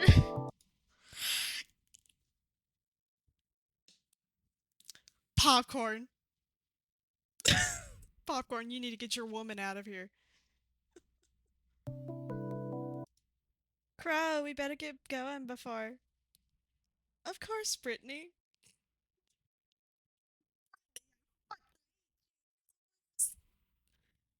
To your girlfriend.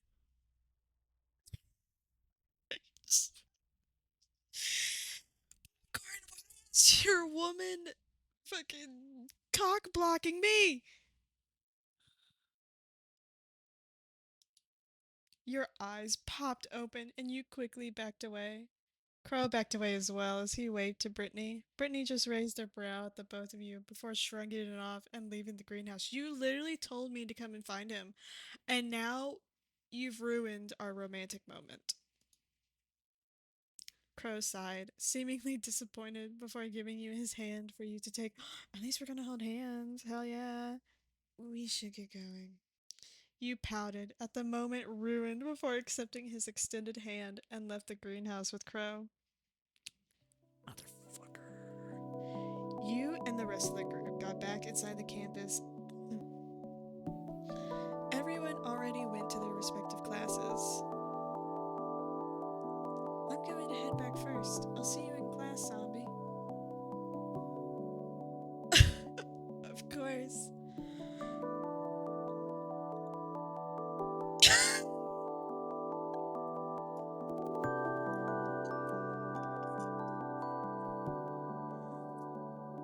Crow didn't walk away just yet. He stood there for a while, contemplating something before shaking his head and walking away, a tint of red touching the tips of his ears as he walked.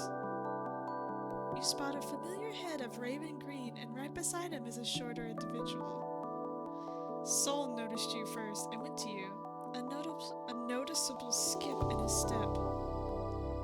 Zombie! Or zombie. Hey, Soul, and who might this be beside you? Hi there! You're friends with Sunny? Sunny? Sunny! And he gave Soul a pat on the back with a smile on his face. Soul was unamused as he tried his best to hide his red face behind his hands. You know, he's such a sunshine. He's Sunny. You giggled, looking over to Soul, his bright red face covered by his hand while looking away. Like a nickname? Yes, Sunny loves the nickname I gave him. Right, Sunny? Soul didn't say anything. He just looked away and refused to meet your gaze. That's adorable. Hugo was a bit silent. He seemed to be analyzing your face, his head tilting slightly to the side before a smile appeared on his face. You sure have taste, Sunny. She is very pretty, like you said. Soul just gave him a dark look, telling him to not even try to go there. A blush escaped your cheeks at the gesture. Anyway, nice to meet you. I'm Hugo, Soul's friend. Zombie, a pleasure to meet you too. He shakes your hand with a smile on his face. Are you both heading to your next class? Hugo laughed, a hand on his chest as if you told him a very funny joke.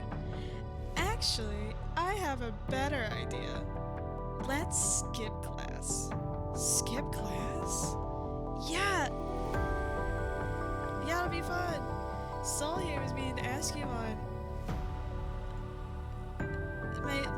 out. Soul gave Hugo a punch on his rib, making the shorter male choke out the words he was supposed to say as he doubled over and clutched his stomach.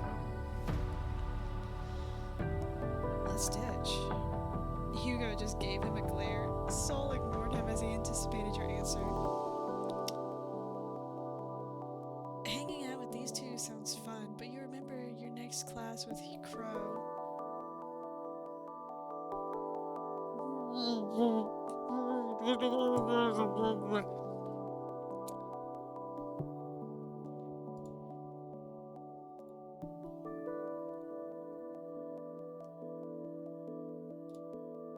Maybe you can.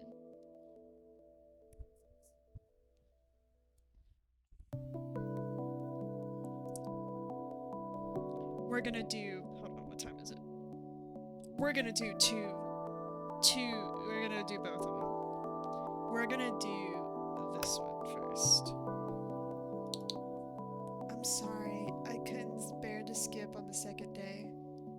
Soul didn't say anything, as his shoulders slumped, indicating his obvious disappointment. But there was something else in the dullness of his eyes. You were interrupted by Hugo. That's alright, Zombie. I promise you'll hang out eventually. On a weekend, then, I'm sure. Wait. Soul spoke, maybe making you and Hugo look at him. Can I at least take you to your next class? Fuck yeah, you can, Soul. He asked you. There was a hint of desperation within his reddish-orange eyes. You don't see what's the problem with it, so you agreed. Smash. What the, what the fuck is... so far back there. Well, see you at the usual, Soul. Hugo waved to the both of you before walking off.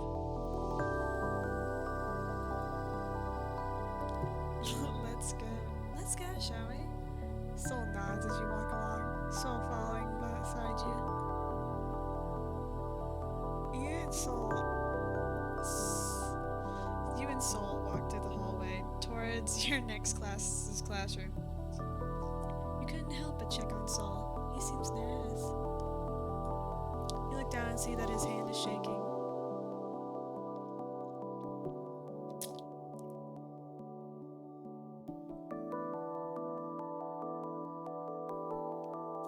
So, Queenie, I have something to tell you.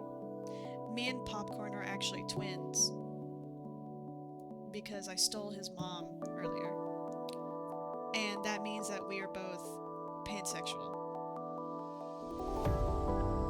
Because that is what I am. So now he has to also be it as well. He still very much loves you, but he will be smashing everything and everyone in sight. Because he is a whore. I am very sorry. My condolences. And I shall see you at the funeral. For when he inevitably tries to fuck a Deathclaw while I'm playing Fallout New Vegas. I'm going to take his hand. Reaching to his hand, you gently wrapped your hand around his. His hand stopped shaking, but he went stiff, before he eventually relaxed and intertwined his fingers with yours. This makes you smile. The walk was silent, but no words needed to be said to see the growing smile on his face.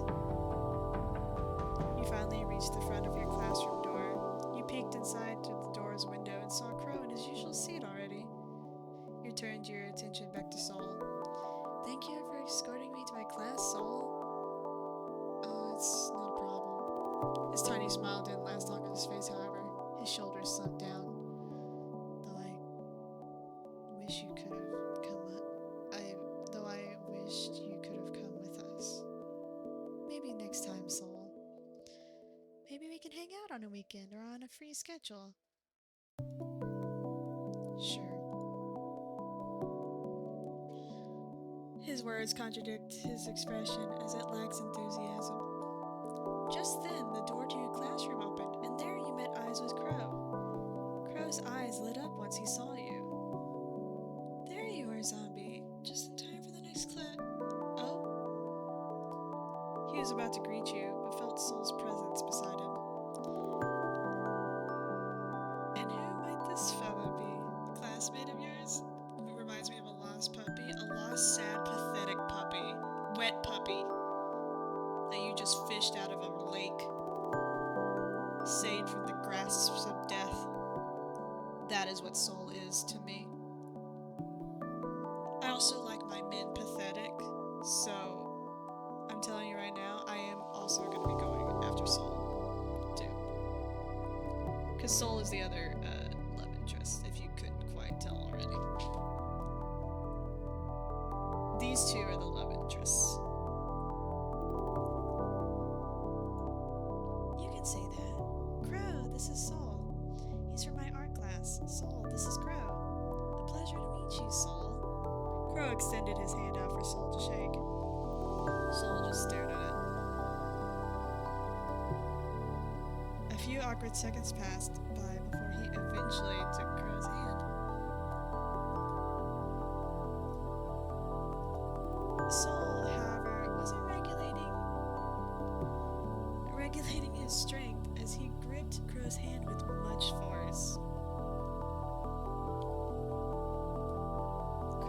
winced from the pressure, but didn't say anything before Saul eventually let go of his hand. Saul then turned to you. I should be going now, Zombie. I'll see you soon. Kinda wish you could have come with. He sighed, reaching out to tuck a loose strand of hair away from your face, earning him a small blush from you. Saul turned on his heel and walked off. I'll take Brit or this wet puppy. You looked at his retreating figure before Crow eventually tapped your shoulder. We should get going. With one last glance at Saul's retreating figure, you turned around and got inside your classroom. You got to your usual seat. Crow takes his usual seat by the window in front of your own seat, waiting for the classroom to settle down as your professor comes in. Alright, class, settle down. Y'all better turn in this upcoming paper. If you don't want to end up having no grades in your card. And that means your professor slams down his thin notebook, the loud slap echoing through the room. You all aren't able to graduate, much less making it to the higher class. Now, I'd like you all to think of a short story based on any type of literature. Bonus points if you can source out where you got your inspiration, along with references. I'll be checking those the most. Ugh. You hear a few whispers from a few of your classmates as they talked with each other. Unfortunately for them, your professor notices them as he slams his thin notebook against his desk, making some of you jolt from your seats.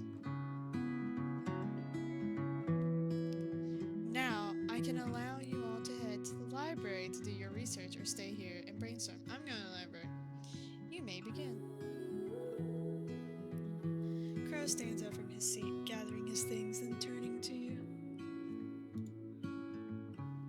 I'm going to the library. Would you like to join me? You perked up and nodded.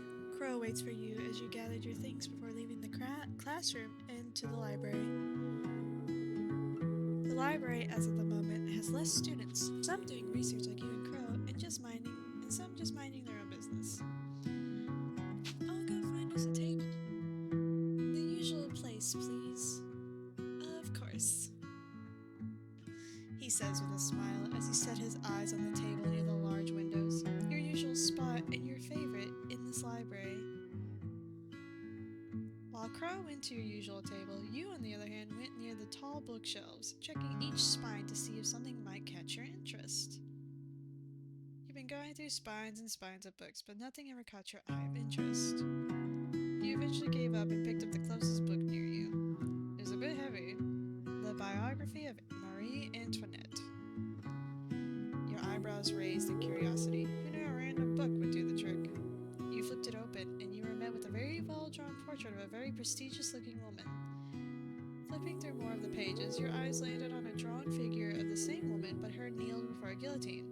Quite a spoiler, but you read through the text. How do you go through any history class and not learn about Marie Antoinette? Especially world history? You're a fucking idiot. Quite a spoiler, but you read through the text below the illustration. The execution. Such a gruesome end, you thought. Deciding with this book, you tucked it under your arm. You take a look one last time around the bookshelves, maybe finding something in the same genre. You notice a peculiar book sticking out at the very edge of the bookshelf. It was a bit worn out and dirty. You're kind of wondering how it ended up there. You inched a bit closer to it. The spine didn't have anything on it besides a few worn edges. You got on your tiptoes as you reach out to grab the book. However, the moment you grab it and pull out, the bookshelf started wobbling. You immediately stopped. I'm leaving it. It's probably nothing worth checking for anyways. Besides, you aren't risking to becoming shelf pancake today. You left the book alone and went back to where Crow was. Oh, there you are, Zombie. Have you found anything useful here for your paper? Took a while. Nothing caught my eye from the books but this one. You raised the large book and showed it to Crow. The Queen herself? That's pretty interesting. What kind of paper are you going to make out of it? I was thinking of maybe how a tyrant royal turned her good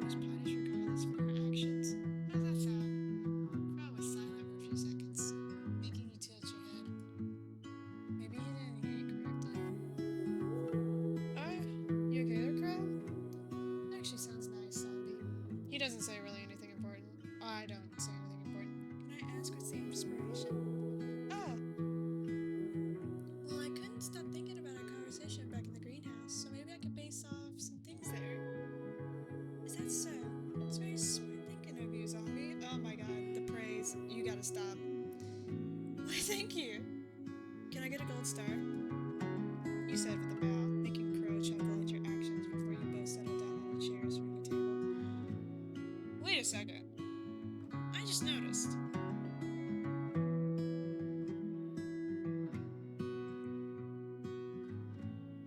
I just noticed something. Mike, sorry. I just noticed something. The guys are wearing different clothing. Granted, their pants are like drawn the same or whatever. But Brittany was talking about uniforms. So like, do the girls have to wear uniforms and the guys don't?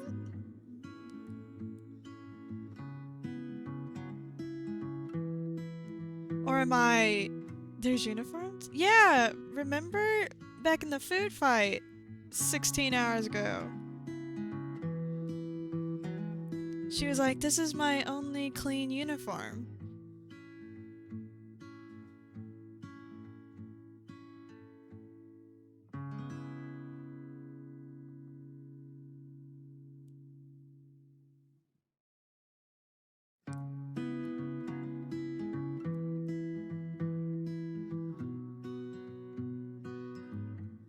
Oh. You skimmed through the book, taking a few notes. Ain't no way a call is gonna Well, this one's like hierarchy induced, so maybe. This is university. University is way different than college. I think they dress code you in university. Taking a few notes then and there for important bits you could use. At the corner of your eye, you notice how Crow's eyebrows tend to furrow as he goes through his books. His leg is shaking underneath the table. His figure leaned a bit forward as he rubs his temples. You notice how he keeps tapping the tip of his pen on his paper, but not writing anything. He seems restless about something.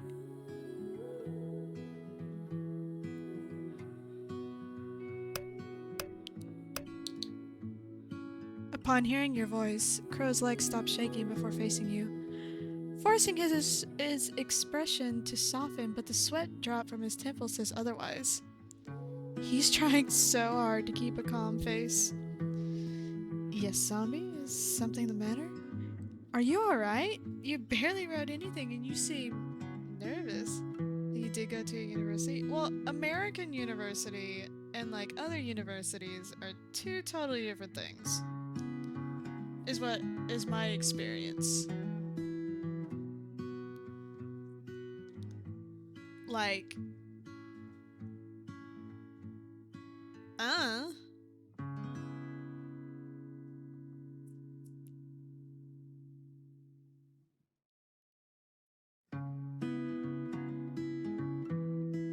don't know. I just found it weird. Are you alright? You barely wrote anything and you seem nervous. Is something bothering you? Even Ivy League schools don't have them? Ah! Ivy League dress code. I spelled it wrong.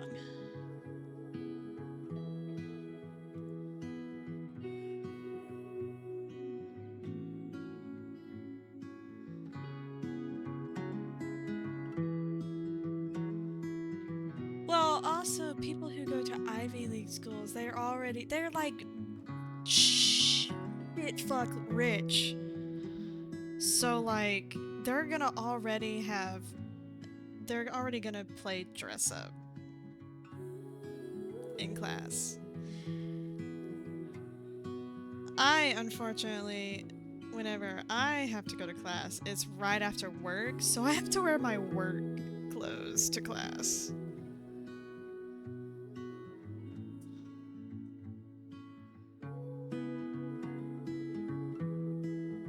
Crow gave you a soft yet sad smile. Yes, I'm fine. Are you sure about that? Crow paused, his eyes averted from yours, refusing to look at them directly. His silence is deafening. It's making your heart race from nervousness. Do you think the Queen was a good person, Zombie? Huh? His sudden question caught you by surprise. My thoughts about Marie Antoinette? Listen, Marie Antoinette, when she was being executed, she accidentally stepped on the shoes of the executioner. And she apologized. She was not? Popcorn. What?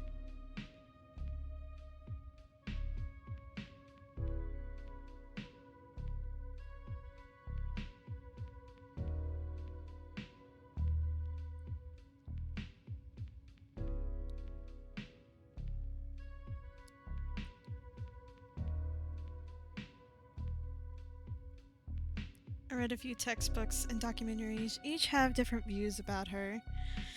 Both negative and positive. Don't make me go into it. I want you to go into it. But I'd like to hear from you, since this is your source of reference. Sudden interest about your paper confused you. Does it have to do something about the Queen herself, or the situation? Either way, you thought about his question.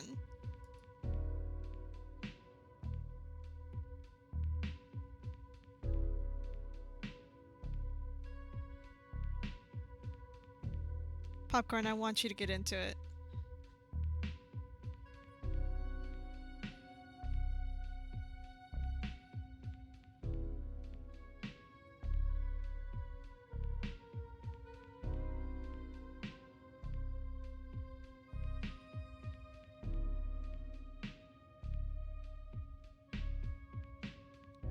But while you're getting into it, I need you to type faster.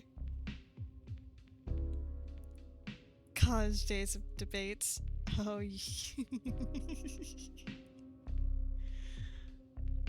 oh, were you a debater? Or like, were you in a debate club? That's pretty funny. Anyway, I believed she was a nice person. What makes you say that? She did try her best to be charitable, and she was humble. People just misjudge her. If you think about it, she was just a child when she was made queen. Wouldn't you be overwhelmed by the sudden responsibility placed upon you? You're very much right about that. Thank you for your input, Zombie. For a moment, you saw a glint in Crow's eyes. A sign of relief? Relief from what? Regardless, it seemed to calm him down as he started writing on his paper, going word after word. Well, at least you inspired him a bit. Inspired him a bit! You smiled. You stretch out your arms, letting out a sigh of relief, looking at your paper that you've made as you skim through it one last time. Popcorn, how old are you? You just like debating with people? Ew. I do not like you right now. I don't like you. You like arguing. Ew. You handed out your paper to Crow as he gladly accepts it and stacks it along with his own paper. Shall we get back? You nod along after you finish stacking the books you borrowed for the librarian or her assistants to get. I can't wait for the day to end. Same here. Crow chuckles as you and him left the library. The day eventually came to an end. A few rays of the sunset light shine through the hallways as you and Crow walked through the hallway. Do you have anything else to do today, Zombie? Well, I had to do some quick grocery shopping before I go home. Oh, well, in that case, would you mind me accompanying you? Really? It's fine if you don't, if you have other things to do. Debating and arguments are different?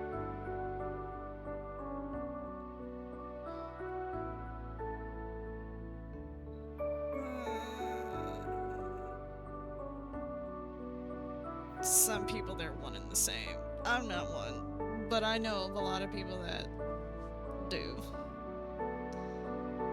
I hated debating. Hated it. I remember one time I had we had a quote unquote speech class. It was very much not, but it like pretended that it was. And one of the things that we had to do was oh, it was a history class, sorry. And it was a history class. And they were teaching us about like the election and whatnot, and they're like, and we're gonna learn about how debates work. And I wanted to bash my skull in on my desk. I was like, I'd rather do anything else than debate with these people in this room. Oh my god, I just know it's gonna end horribly. I'm gonna tell you right now, I've had to dodge a few textbooks being thrown. It was really bad. And then whenever it became my turn to go up and debate, I had a whole ass script written. We were both supposed to have like scripts written. And the person who I was supposed to debate with, they weren't there that day. And I was just like, oh, that means I won't have to like debate. That's great. That's wonderful. Because it was like the last day that we were supposed to do it. I was put against someone else who had a whole different ass argument than me. And I was like, okay, I didn't really look up this one, so what am I supposed to be doing? Mind you, the history teacher was also the same as our PE teacher. Which I know a lot is like that. And I was just like, because I was the one that was apparently supposed to start it. So I started the debate, and then they said their part, and then I literally held up the microphone and was like, well, since we have two totally different arguments, I'm gonna refrain from debating this any further because this is gonna make no more sense otherwise. And then I put the microphone down and I walked to my desk and refused to get up to finish it.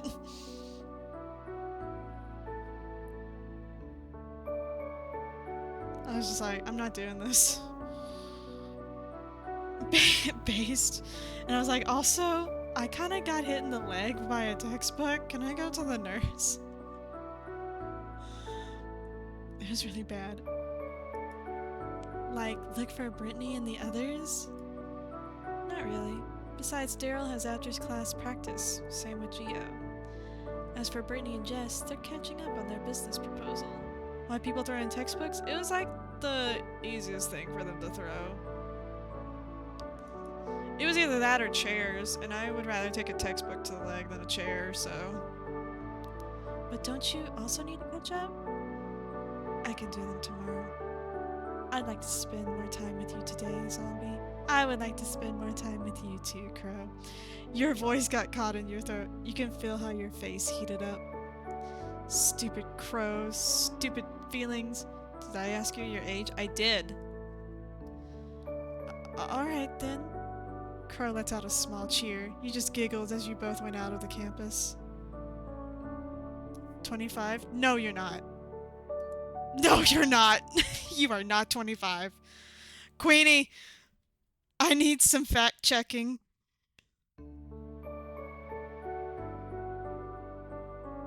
You shared a few conversations with Crow along the way as he helped you with your little shopping, in which he bought a few as well for himself.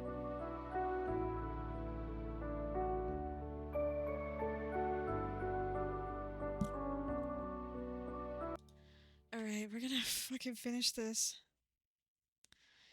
You shared a few conversations with Crow along the way as he helped you with your little shopping, in which he bought a few as well for himself during the trip back to your apartment. Before you knew it, you were faced with the front door of your apartment. You frown. Well, this is my stop. Thank you for coming along with me, Crow. You turned to face him with a smile, but disappeared upon meeting his blue eyes and the darkness of... She's behind me laughing her ass off? Hell yeah. And the darkness of the night shone by the window behind him. Crow takes notice of your gloomy expression and gives your head a pat as he brushed through your locks. Oh my god, that's like the dream come true. Head pats? Oh my god, they're so good. Then it went to your cheek, causing you to look up at him. Huh? Why the long face, zombie? Well, yeah? Well, we rarely get to spend time together like the old days. Today just reminded me of it. We spent the whole day together. What the fuck are you talking about? I sound so selfish. Forget it. You nervously laugh, averting your gaze away from him.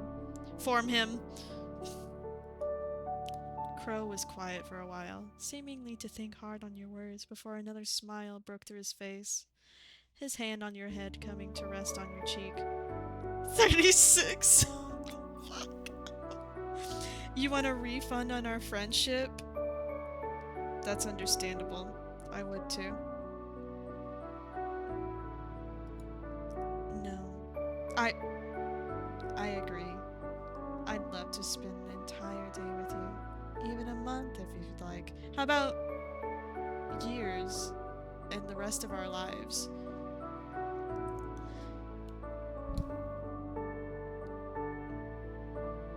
Just come to me and I'll put everything aside for you. You stared at him in awe. You could barely believe what he just said. Do you really mean that? I do.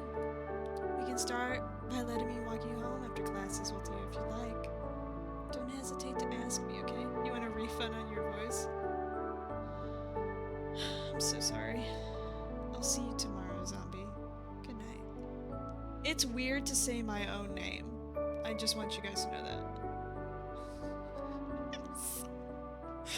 Oh no, Popcorn's having an existential crisis. Crow waved a small wave at you. You returned it with your own slow one, still awe-stricken at his little proposal. And with that, he's out. You pressed your palm to where your heart was, feeling the rapid beating of the damn organ.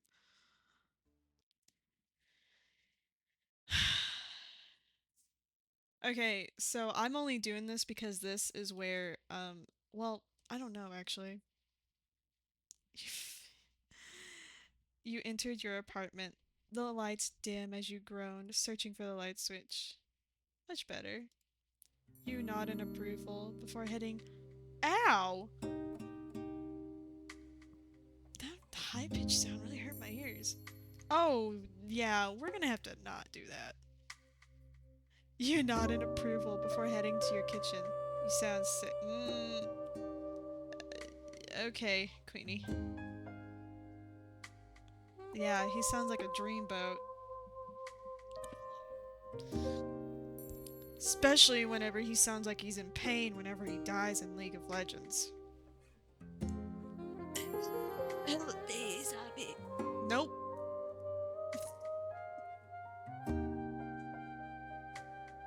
You set your groceries on your kitchen counter and start taking out its contents and arranging it in your cupboards and in your fridge.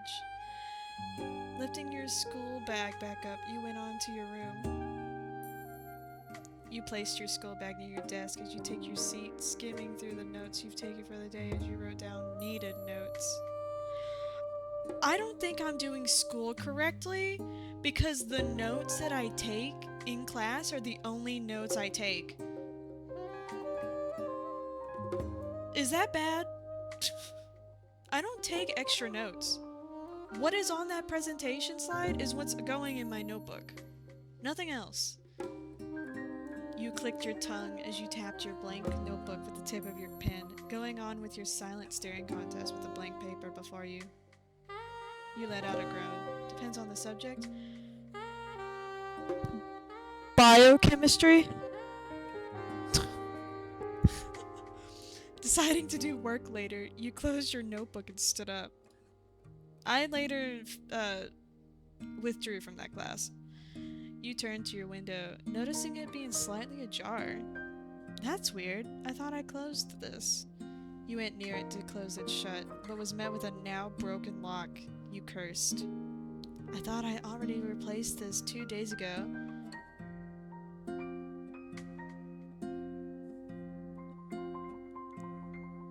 Can I hear it?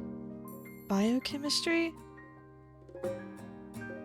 I thought I already replaced this 2 days ago. Maybe I shouldn't buy my locks online. You let out a groan as you left it alone and went out of your room and into your living room. Your TV blared as you munch on some leftovers you got from the fridge. A movie currently playing as you kept your eyes on the protagonist. If you recall correctly, it's one of those films Jess keeps talking about starring her favorite lead actor. I kinda get what she's gushing about. The lead does look attractive. It's Orlando Bloom. Blonde, wavy hair with sharp eyes, with eyes as pink as fuchsia. And you still can't remember the actor's name. Oh, so it must also be,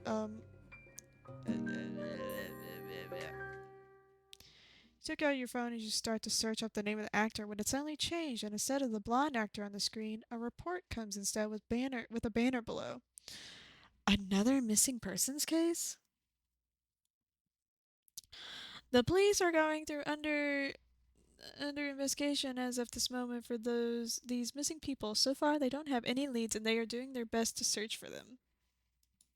For now, we advise everyone to come home early or to be accompanied with another person. Now on to our next report. Is that why Crow was feeling uneasy? Maybe I should ask him to come home with me for the next day, too.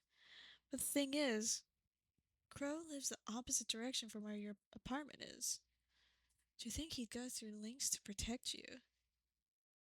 You'll thank him tomorrow. For now, you turn off your TV. You let out a yawn as you made your way to your kitchen. You opened your fridge, feeling the cold air hitting your face as you rummage through. Taking out a pitcher of orange juice, you take a glass from your cupboards as you pour the juice to the last drop, taking a sip from it. You check the clock on the wall. 9:30 p.m. Actually, it's 1:30 a.m. That late already, huh? You checked your front door and windows, seeing everything locked before grabbing your glass and finishing the last drops of the orange juice before heading back to your bedroom. Now dressed in your nightwear, you let out one last stretch, a yawn escaping from your mouth. Getting in your bed sheets, you laid in comfort. Today was a lot, you thought. Another yawn escaped your lips. You must be really tired, you thought, your eyes going half-lidded. And eventually, sleep took over. 2:30, get it right. The moon was high up in the sky. The night is quiet, save for a few late-night cars, but that is not enough to wake the sleeping residents. There's no way this scene is gonna play. No way. The other one didn't, so why is this one? I'm not voice acting him. Not doing it. Still broken, huh? I'm scared. Sexy time? It's not supposed to. I don't have the NSFW on. You, you should be careful, Pumpkin. Clad in all black with a mask of the same color adorning his face, he slowly makes his way next to the sleeping figure. His reddish eyes bright, filled with adoring love. He reached out and stroked a finger against his beloved's cheek. Look at my sleepy sweetheart. Makes me wonder who supplies Hugo those sleeping pills. He lets out a low chuckle as he leans closer to zZombi. Pulling down his mask, he leans forward, checking her face before continuing. He buries his face at the dip of her shoulders as he leaves a peck. He takes a deep inhale. He shakes as if he took a whiff of a dangerous and addictive drug. Cocaine. Look how pretty he is. Oh my god. I just want to take a bite. His eyes bright as he examines every feature of his soulmate's face as he gives zZombi's cheek a kiss. I need to name the characters something else. I can't do this. Fuck. You smell so good. Pardon me.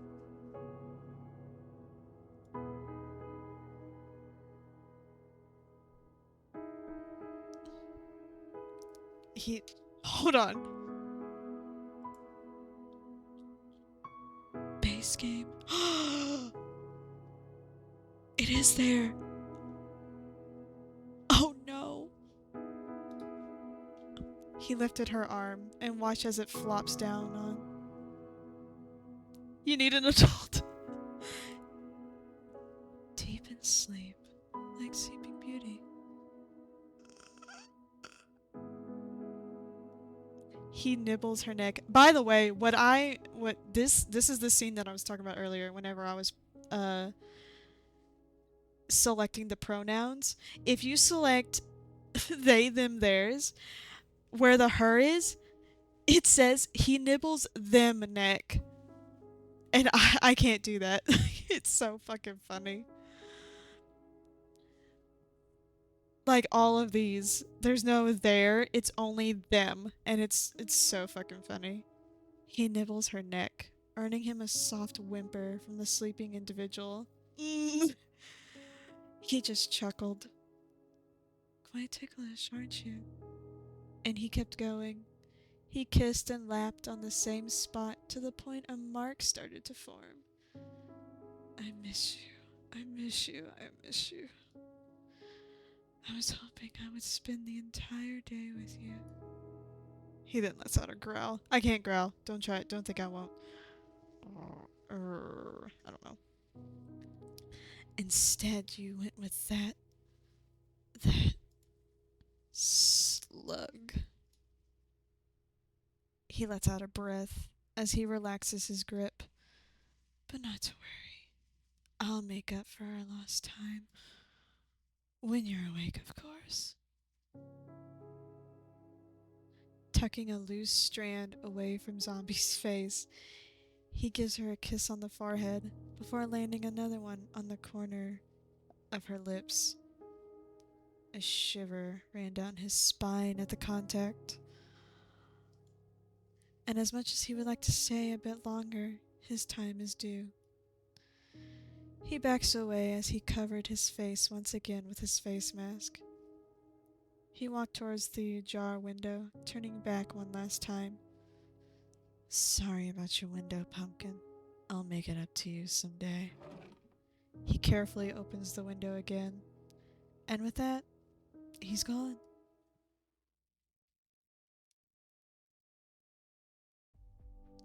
Hey, we're playing day 2. They're taking a break because they have an internship.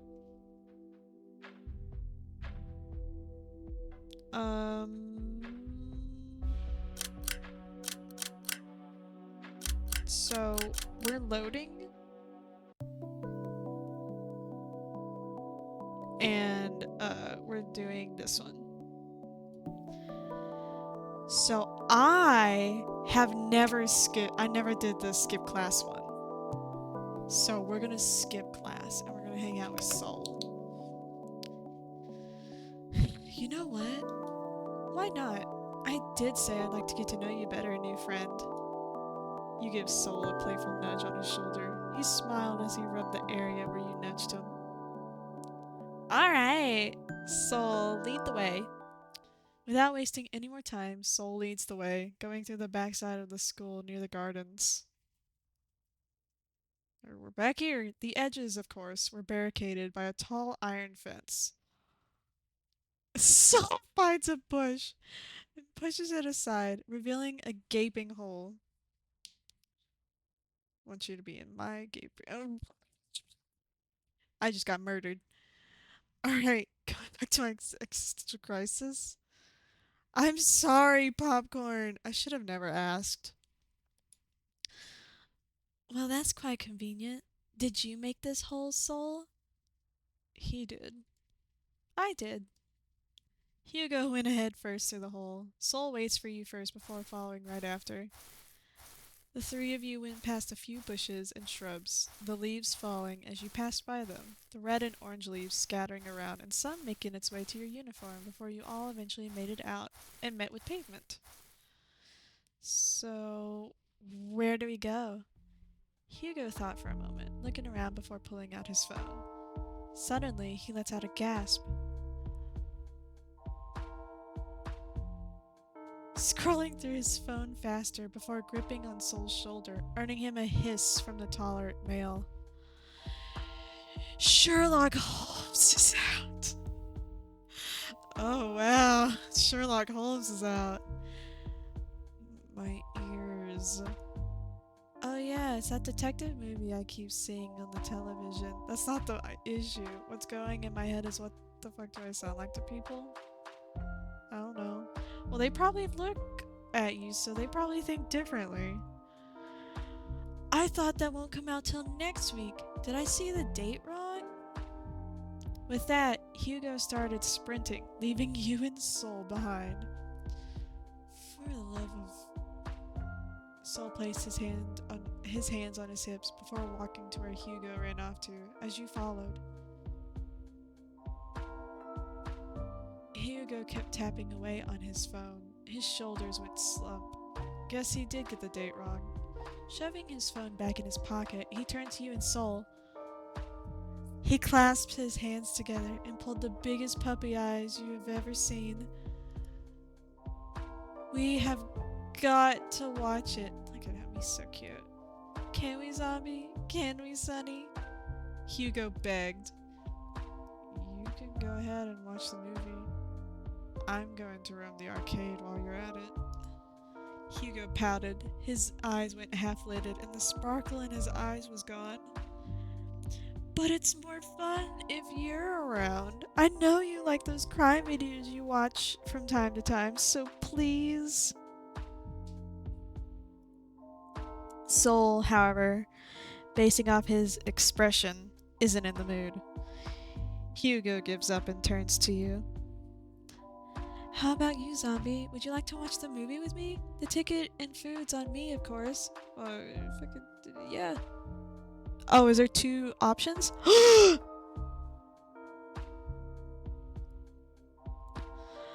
Okay.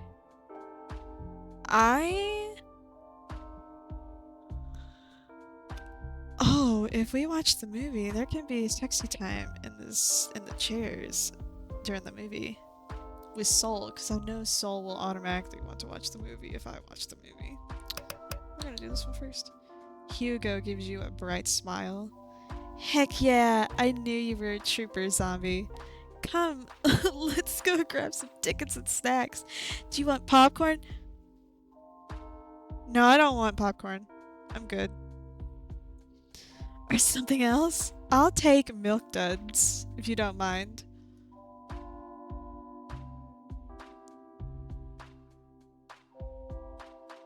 The shorter male went along ahead towards the movie theater, with you coming along, following up behind him. Soul clicked his tongue. He shoved his hands in his pants pockets as he followed along behind you. I'm so sorry, but every time I heard that someone, like, had sex with someone else or did naughty things during a movie in a cinema and got caught or didn't get caught and bragged about it afterwards, you're nasty. You are nasty. Like, come on. That is a public space and there's probably children there. Unless it's an R-rated movie, but even then, still, that's nasty. Like, there's also cameras in those cinemas. Do you know that? Do you know that? In the movie theaters. Do you know that? You're nasty. Hugo took notice of this and raised a brow. Oh, I thought you weren't interested in the movies, sonny boy. Maybe you're right. It does look interesting. I told you. I told you. Oh shit, that scared me. Stop making excuses. You just want to be with your what? With your sweet, sweet zombie. Let's go. That's what he says. I'm a really fast reader. I can read what it says. Let's go. Soul takes hold of your wrists and drags you away from Hugo into the movie theater. What? Hey! Come back here. I'm talking to you. Soul went ahead to the counter and bought tickets for the three of you. Soul turned around and gave one ticket to you. Your fingers brushed with his, causing him to blush. Finally caught up to you two, Hugo pouted as he crossed his arms looking at Soul. I thought the tickets were on you, Hugo. It is, but I guess it's on Soul now. Not that I'm complaining or anything, but this was supposed to be my treat. Oh well, the food is still on me. Wait right here, I don't see it on you. I'll see myself out. Hugo scurried off to the food booth, leaving you and Soul one last time. You walked towards the now showing pictures, examining the poster. Sherlock Holmes, huh? Hugo's into detective movies? You turned to ask Soul. He placed a hand on his hip as he checked the poster next to you. You can say that. You can say that. He aspires to be one. That's quite charming of him. And Sherlock Holmes is his inspiration? It's just one of them. I see. How about you, Soul? What's your favorite genre? Soul raised his brows at you. He placed a finger on his chin as he looked up, staring at the ceiling. I like supernatural horror and thriller, along with the tales of the Headless Horseman or those original fairy tales by the Grimm brothers. Ah, those all sound so gruesome. I bet you feel weirded out by it. Fuck you mean, bruh? Do you see this channel? I love Brothers Grimm. Really now? Of course I do. I think they're very interesting, and I love the thrill they give. Soul stares at you in awe before a smile breaks out on his face. Then maybe we could watch one together. I'm back! Hugo's familiar voice was heard. You turned around and saw him walking towards both of you, two large bags filled with popcorn on each arm and a large cup being held. Oh, let me, you said, taking one bag from Hugo's arm. He thanks you for the help. I've got the snacks. Hope you like popcorn, zombie. Not really. He's alright. Uh-huh, what? You typed that way too soon after I said that.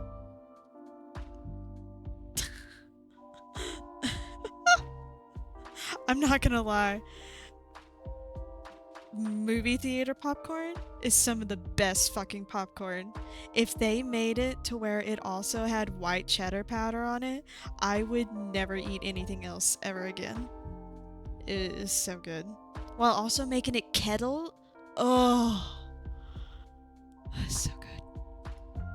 He then turns to Soul. Come on, let's get in before the movie starts. Soul nods as you and Hugo follow him towards the entrance of the movie theater. He hands out the 3 tickets, then the 3 of you enter. This isn't it. This piece wants you to believe is the ultimate evidence for this case, which in fact, you were halfway through the movie. The the bag of popcorn halfway finished. You looked at the blue-haired male on your left as his gaze transfixed on the large screen before you. Sexy time? Maybe. Hugo, during the beginning of the movie, was really giddy, but now he was silent, seemingly engrossed with the scene happening in the movie. His hand goes on autopilot as he munches on each bite of popcorn. Popcorn, how do you feel about being eaten by Hugo? To your right, Soul, surprisingly, was also too engrossed with the movie before him. You need to...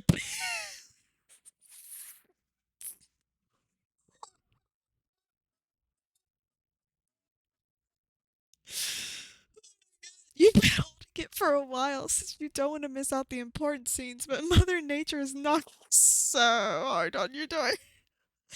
You tapped Soul's shoulder. He turned his attention to you. You need something? I need to go to the comfort room. Would you like me to accompany you? No, it's fine. Just enjoy the movie.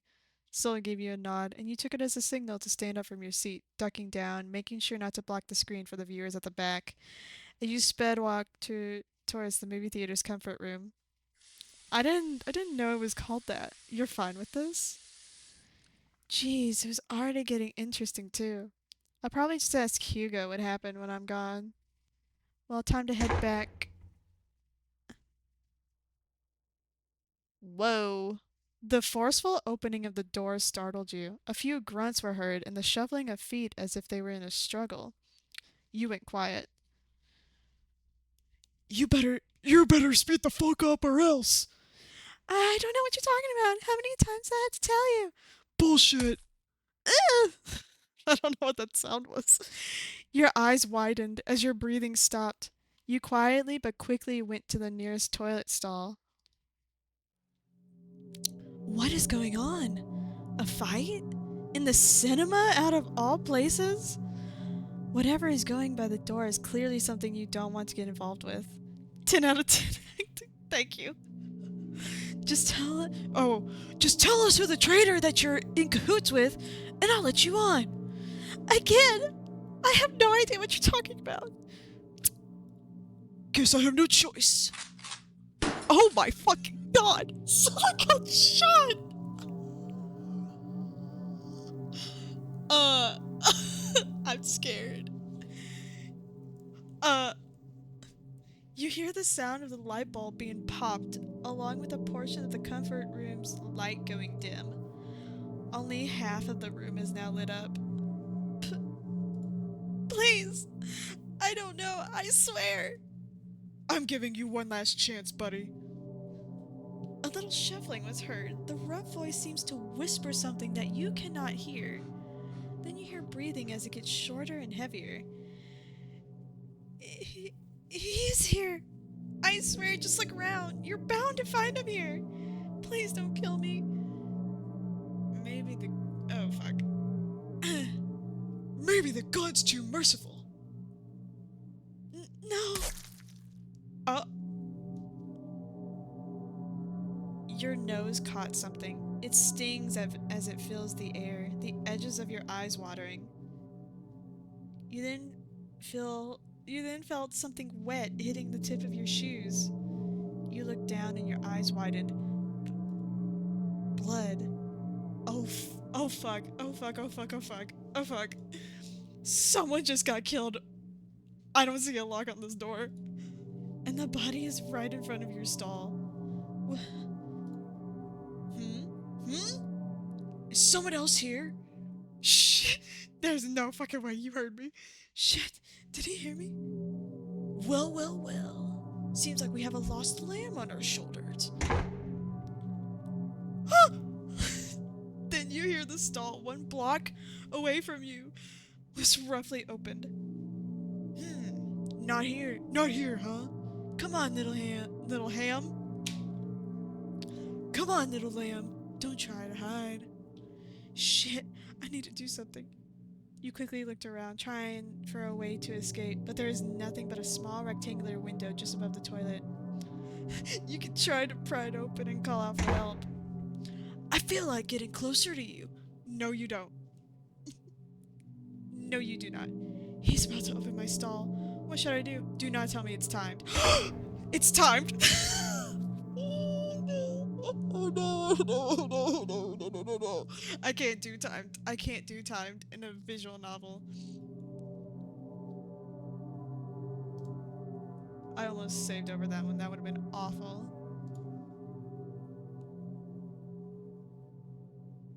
Go through the window or hold on to the door.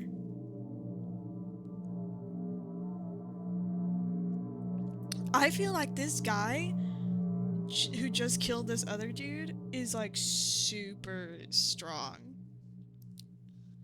I'm gonna hold on to the door. As soon as the owner of the rough voice tried to open your stall's door, however, you quickly grabbed onto the knob. Actually, what just happens if I don't do anything? All you could do is stay quiet and hold your breath as you closed your eyes. Please, please, please. The door to your stall slowly opened.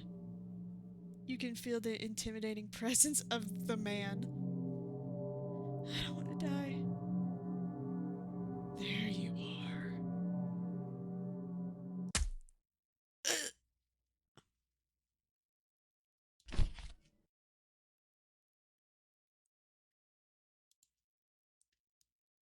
Then you felt a hand coming to touch your hair. You flinched. You slowly backed away, your legs shaking as you still refused to open your eyes. Your arms wrapped around you. Zombie, it's okay. And you hear that all too familiar voice. I'm here. It's alright. Oh my god! What the fuck happened in this bathroom? Hey, what the fuck? Why is there blood everywhere? Before you was Soul. Right behind him was Hugo. Both of their expressions are filled with worry. But your focus was on the splattered blood across the walls. Hugo notices this and tries his best in blocking the view. Hugo, wait, so. Oh, that's probably where the body is. Soul's hand then went up to reach out to you, but he stopped midway, afraid as if he'll burn you. Without even thinking, you quickly wrapped your arms around Soul, your shoulders shaking as you buried your face on his chest. Soul took this as a sign and gently wrapped his big arms around you, a hand coming to caress your hair, trying to comfort you as you shook in his hold. Can we go out, please? Without much of a word. I wish there was like a way.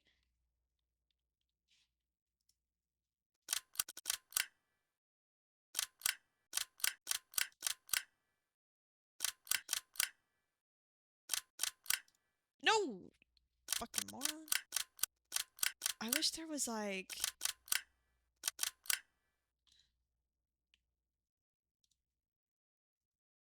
a way. Oh, that's the skip button. No. I wish there was a way to like. Oh, that's the skip button. What the fuck? Without much of a word, Soul escorted you out from the scene before you, his hold tight and secured around your shoulders. Soul gives Hugo a look, and the shorter male just sighed, waving his friend away with a fanning motion. I'll take care of it. You and Soul left. Hugo lets out an irritated as he looks down at two bodies on the ground. God, what a pain in the ass. The sky is now dark, indicating it's near night. You finally got out of the movie. You looked down and stared at your shoes, noticing a few splatters of blood. You gripped Soul's arm. He took notice and looked at your shoes. Seeing the blood, he kneeled down on one knee and took out his handkerchief. No, no, it's all right. Doubt it. He wiped the blood off your shoes before folding his handkerchief and shoving it deep in his pockets. He looks at your disheveled look. Let me ask you again. Are you alright, zombie? I'm not. Not. How and why? You ask no one. The terrifying experience kept repeating in your mind. Soul broke your trail of thought by placing his large hand on top of your head. You looked up at him, and he gave you a soft, reassuring smile, his hand now off your head. Don't think about it anymore. What matters is that you're here with me. You looked around you and noticed that Hugo wasn't around. Where's Hugo? He's got it covered. You don't need to worry about him. How about I walk you home? Huh? Y- you know, to keep you safe. I'll keep you company. I'll keep you safe. Do you trust me? I... I trust you. And let me take care of you. Soul gently takes hold of your hand and wraps it around his larger one, his gaze never leaving yours, a bright smile on his face. Lead the way, then. You felt safe. Safe with someone. Safe with Soul. The walk back to your apartment was quiet, save for a few nightly bugs, making a few hums then and there.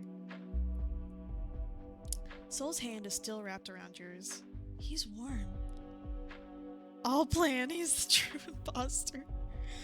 You couldn't help but steal a few glances at Soul. He looks back at you. He said nothing, but the more he stared at you, the more longing his eyes were giving. Oh my god! Oh, he's so pretty! Bark, bark, bark, woof. He gives you another one of his bright smiles. He squeezes your hand. You squeeze back, making him chuckle. What is it? Nothing. Your hand feels cold. Let me fix that. He hummed as he raised the hand that he's holding.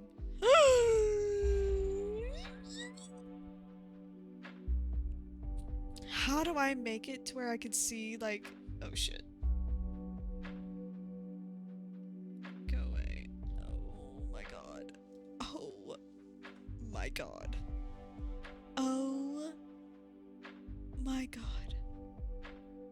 Oh, there will only be 2 main love interests, by the way.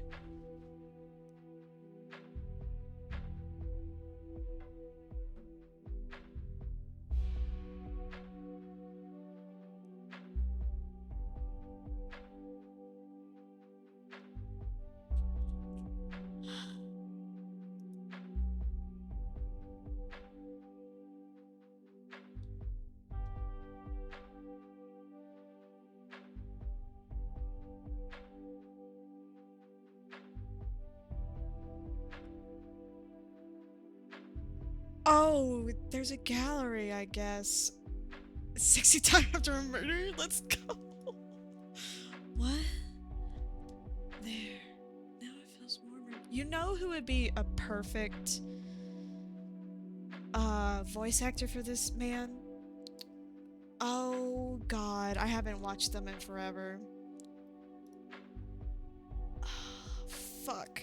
Craven! Craven Blood would be really good. He's like, if you ever heard of Corpse Husband, he sounds like Corpse Husband, but a little bit lighter, if you know what I mean. Also, his content has gone more into the NSFW side. That's why I don't really watch him anymore, because it's whatever. I do still support him, but I'm just like, let's keep it. So, but God, that would be so good. He teased, a blush of his own appearing on his face. What? That's not how you warm hands up. Is that so? I'd love to see how you would do it. Soul? He just laughed at you, his face still red as you playfully hit his side. Eventually, your walk came to an end, and you're met with the front door of your apartment. You let go of the hand Soul was holding. He nearly reached out to keep his hold, but stopped himself. You turned to face him. Well, this is my place. Oh. I'll see you tomorrow then? Of course. But we don't have classes together tomorrow, though. That's alright. Maybe we can hang out after classes to continue on with the project. I'll keep your word for it then. You turn to face your apartment's front door, taking out your keys and finding the one you need. But before you inserted the key to your apartment, you turned your head to look at Soul's tall figure, still unmoving from his position. Thank you for today. I really owe you one. He paused, then his shoulders relaxed. Don't worry about it. Just know that you can count on me.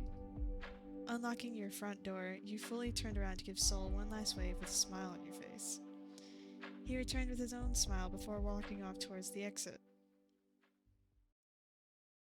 Okay, so we already did this. See, you opened your fridge and started rummaging around for something to eat.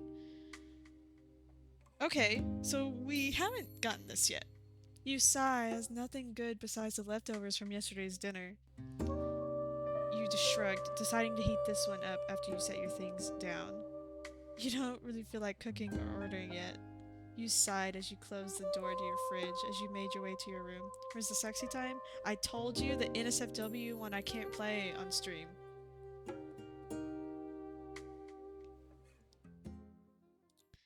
Your heart dropped before turning off the TV. The incident back in the cinema replaying in your mind. You quickly turned off your television as you made your way to your kitchen, hoping to take your mind off of things. Our time today isn't enough. Oh. Our time today isn't enough. It's never enough. I want more of you. I want to be with you every waking day. His gaze went from hurt to desperate, his focus still on the figure sleeping before them. If only you know how much I crave your attention every day. It hurts. So please, let me. Tucking a loose strand.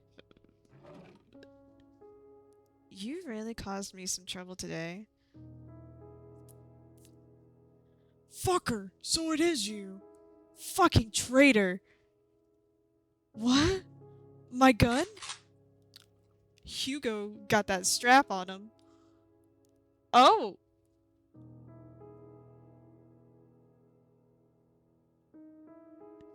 Who would have thought? Our sweet doggy is biting their master's hand. Though not gonna lie, we should have seen this coming. You're talking too much. You haven't even... Oh shit. Yeah, makes you think that you won't miss. I mean, he's right there, point blank at you. How is he gonna miss? Huh. Shit. They're slowly figuring me out. I don't think I can make it for the next few days. Sonny, you've done enough for me. I think this is the end of our deal. Ah! Yay! Okay, so we're gonna load.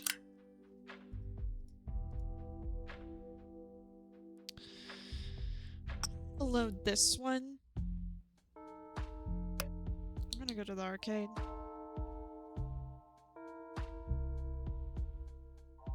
Hugo shrugs. Alright, go on your little impromptu date then. Besides, I don't want to third wheel either way. Date? You're the one who decided we should skip class and do whatever we want. Yeah, and I want to watch a movie. Well, don't let me stop you two. Hugo stuck his tongue out at Soul. The said male only rolled his eyes. Oh, I can't... You know what? Maybe I should play... Maybe I should play some visual novels that are voice acted. There is one that's really good. Like, really good. Maybe I'll play that one tomorrow. Cause, like... I played that one a long time ago, and it's, like, completed now. It's a complete game.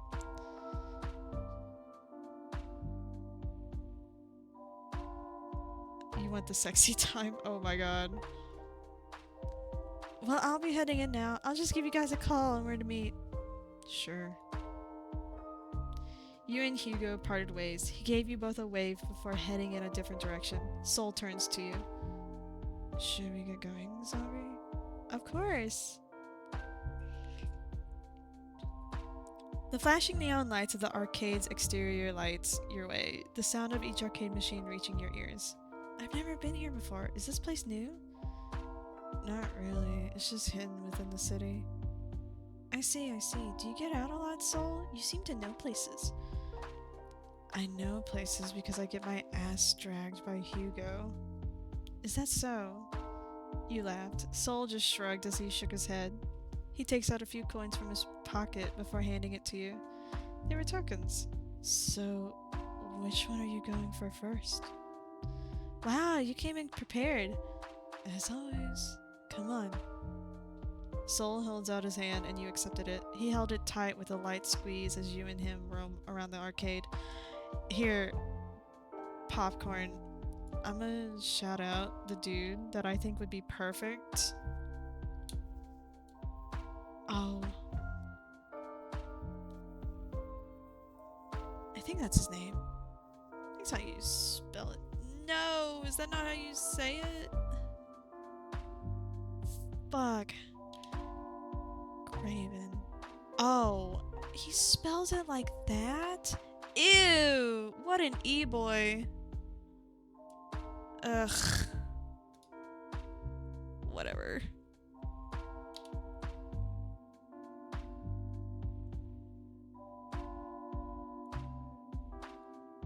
There. That. Oh, what? Okay, whatever. I'll show it to you later. You and Soul went and played multiple arcade games. Some you win, some he does. But you ought to get the feeling he lets you win for the sake of you winning. Come on, Soul. This is like the 5th time I won. Ain't no way you're this bad. Maybe you're just that good, zombie. You flatter me. Just as when you're about to insert another coin, however, you realize you've ran out of tokens. Soul takes notice of this, of course, and gave out some of his to you. I'll go to the counter and grab a few more tokens. You don't mind staying here for a bit, right? Oh, how much should I pay you for the tokens? It's on me, don't worry about it. Wait here. Can I do it now?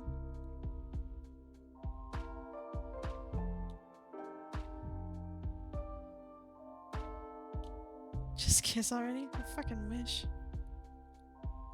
Oh, 22 more seconds. Giving you one last look, he hurriedly went to the counter.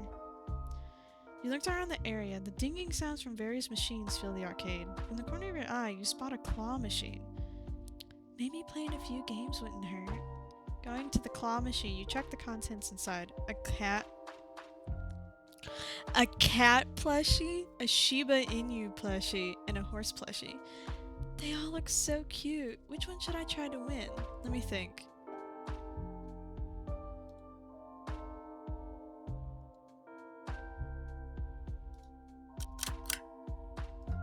Oh, I'm dumb. Here. Let me see.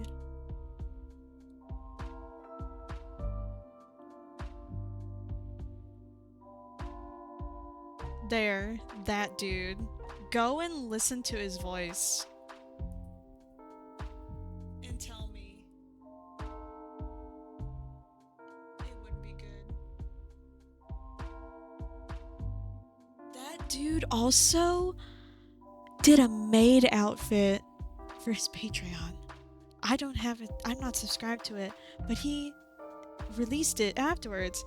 I gotta tell you, I never met a man that ever groomed his leg hair. That shit was brushed. I want the cat plushie. I can try for the cat plush. It looks cute. Setting your eyes on the prize, you insert a token in the coin slot. The machine wears to life as you take the joystick and focus on the cat plush. Arrgh. Okay, one more time. Again. I'm so bad at this. Suddenly, you felt an intimidating presence right behind you. What the fuck? All because I wanted a cat plushie? You gotta be shitting me. Well, well, well, what do we have here? You turned around and met with a tall figure, a cocky smirk on his face. He looks well off, like those typical spoiled rich kids you see in movies. His hair a bit tousled with 2 men you assume are his bodyguards beside him. He reeks of tobacco, making you gag. You said nothing, but tried to move away from his sight, but you were stopped by another tall figure. You were guessing he's with this asshole. His voice sounds familiar. Yeah, he sounds like Corpse Party. No, Corpse Husband. Fuck. Now, where do you think you're going there, sweetheart? You alone? I don't like this. Yes, and I would pretty much prefer to be alone. The man, however, did not listen. Why don't you come with me and I'll show you how these games are played? How about. No. He raised his hand to reach your shoulders. Before he could touch you, however, you kicked him between his legs. Ain't that right? He doubled over and clenched his lower region, a groan escaping his lips. His goons were taken aback and rushed to help him. Now's my chance. Don't let her get away! Multiple heavy footsteps were coming after you as you ran. You turned every corner you can, trying to make them lose you. But 3 against 1 is not a good matchup. Anyone, please, someone help me. You pleaded, but the multiple sound effects and music from each machine within the arcade drowned your pleas. You cursed under your breath as you focused on running. All you can think about at the moment is to get out. You manage to get out of the arcade, but you can still clearly hear the man and his goons on your trail. I know that man is not walking around after I just nailed him in the nuts. You looked around and you found a few toilet stalls. You gotta be shitting me. You rushed towards it and got in a stall, hurriedly opening and locking it as soon as you got in. This shit again? The place stinks, but you didn't give it another thought as the beating of your heart rings through your ears. Tears filling up the corners of your eyes. You hear footsteps. Find her! The man's voice echoed. You tried to think of something, and you thought of calling Saul. You quickly took out your phone. No signal. Are you for real right now? You can hear how aggressive they tore open each stall. They creep closer and closer to where you are. Anyone? Please. Hear you. What the fuck is this? These are lockers. Here you are. No, please.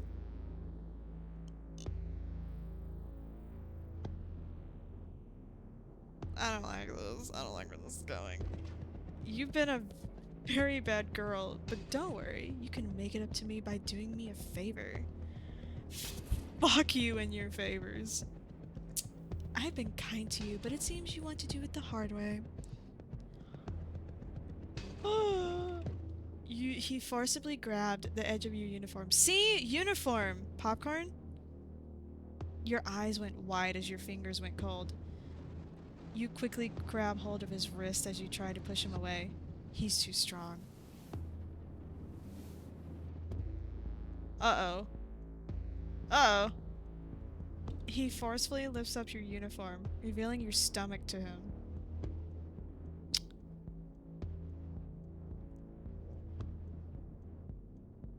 You're gonna give me a good time, little missy. Boys, hold her down. No, fuck off. Let me go. The tears that were hanging by finally fell down your cheeks as you tried to stop him from going any further. The two large men with him held you down as you try and struggle, but to no avail. Oh wait, how's the music going? Oh shit. Your vision is slowly being blinded by the hot tears that were filling up. I can't hear the music that well. It's no use. His grip is too strong and there is no one near to hear you. You close your eyes shut. Please just end quickly. What? Whoa. What? Hey, what's the big deal? Judging from the impact, the man's body was jerked off of you as he was thrown to the side. You hear flesh hitting flesh. And another one. Oh my god. I want you to open your eyes. That's enough, Saul. Not. Not yet. That's enough. You broke his nose already. No. Saul! That's enough! Zombie needs your help. At the mention of your name, the familiar reddish-orange eyes went wide open before turning to you. Saul quickly went to your side, his eyes wide with shock before crouching down and giving you a hug, his shoulders shaking as he embraces you. You said nothing, however, too stunned to speak to what transpired before you. The man now lay still on the ground, a pool of blood seeping out of him, the rest of his goons passed out in a random corner. You looked up and met with all too familiar eyes of Hugo, but they weren't the kind ones you usually see on his face.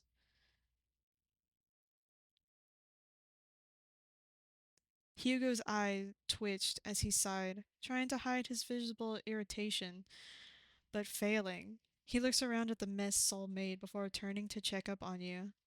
He said nothing, hands in his pockets while he looks down at you in Soul's embrace. It's getting quite late. We should head home. Hugo tapped Soul's shoulder, making the tall man bury his face further in between your neck before eventually letting go. Ah! His eyes were bloodshot, his face red from either anger or worried. You aren't sure, but one thing's for sure is that this man before you cried. He cried for you, and he can cry some more. I'm sorry. I'm so sorry. I shouldn't have left you. My soul.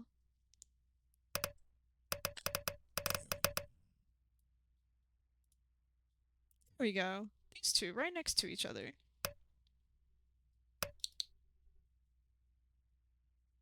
Oh my god. Yes, he's beautiful.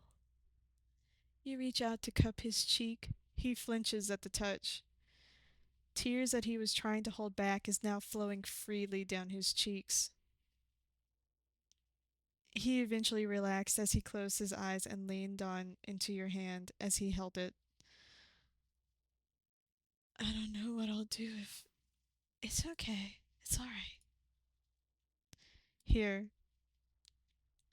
Beside you, Hugo extended his hand for you to take. You took Hugo's hand as he helped you get up. Stole? Soul stands as well, but backs away from you a few steps. We should head back home. It's quite late after all. Both you and Soul didn't say anything, but nod along. Hugo gives both of you a smile before walking away. Soul kept a firm hold of your hand, seemingly afraid to let you go. Hugo lets out a sigh. I guess we can't get in that arcade anymore. Those guys might come back to teach us a lesson. If they ever come back, I'll give them more than just a broken nose. You're pretty scary right now, Soul. Good. I'd like to keep it that way. Hugo shakes his head. He rummages through his pockets before handing Soul something. You didn't quite see what it was, but judging on the scowl on Soul's face, he doesn't like it. I told you those don't work anymore. It's because you aren't taking it, you fool. Now take it tonight. Soul grumbled like a child. He got scolded before taking whatever Hugo gave to him and tucked it in his pockets. Anyway, your place is just around this corner. You should head back as soon as possible. I'll be taking Zombie home. Soul's eyes narrowed, from holding your hand to wrapping his arm around yours in a possessive hold, as he leaned closer while still glaring at Hugo. No, I can walk her home. Clearly, you're not in a good condition to fight again. I can fight again. There was something in Hugo's eyes that made your blood cold. The usual happy-go-lucky expression he had on his face was gone. Looking back at Soul, he seems unfazed at it, as if challenging him. Hugo's right, Soul. You look beaten up. But Zombie, at least she knows her limits. Soul says nothing but clenches his fist. You noticed a few red marks on his knuckles, your eyes furrowed. I'm fine, zombie. Soul tries to reassure you. You shook your head no. Well, for me, you aren't. You look up and gave him a reassuring smile. I'll be fine, Soul. Besides, I have Hugo to keep me safe. You go home first and get some rest. Alright. He squeezed your hands, too hesitant to let you go, before his hold eventually slipped as he lets go. With that, Soul takes his leave. He walks backwards, his eyes still on you, making sure you're in his sight before properly walking front. Hugo sighs. You turn to face him. Well, ain't he a charmer? Is it working? Is what working? You raised a brow at his question. Working what? Charming you, obviously. Don't worry, this is a secret between you and me, he says with a finger on his lips and a wink. You blushed. He's nice. I owe him my life after that. And? You chuckled, thinking about the long-haired male. He is handsome, I'll admit that. Uh-huh. What's with that smirk on your face? Oh, nothing. Before you could retaliate with a question, his gaze softened, taking you a bit aback as he looked down on the pavement below, kicking a pebble. Have you ever liked someone, zombie? What's with this sudden question? Just answer. You paused as you thought for a second, and the first person that appeared in your mind was...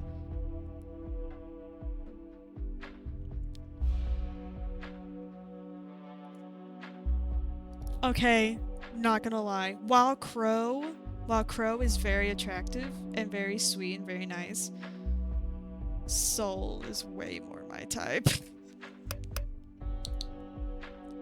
You thought of Soul. How he protected you. How he didn't hesitate to beat those guys down. Soul. The pure terror in his eyes. How worried he was. You couldn't get it out of your head. Listen, Popcorn. I think we will have to fight over Soul. You can have him on some days, and I can have him on Sundays. Some days. You couldn't get it out of your head. He's been an amazing friend. Even if he did beat up those guys. Non-stop. Is it a red flag? Maybe. Do you care? Maybe not. A smile made its way to your face. And it was enough of a confirmation for Hugo.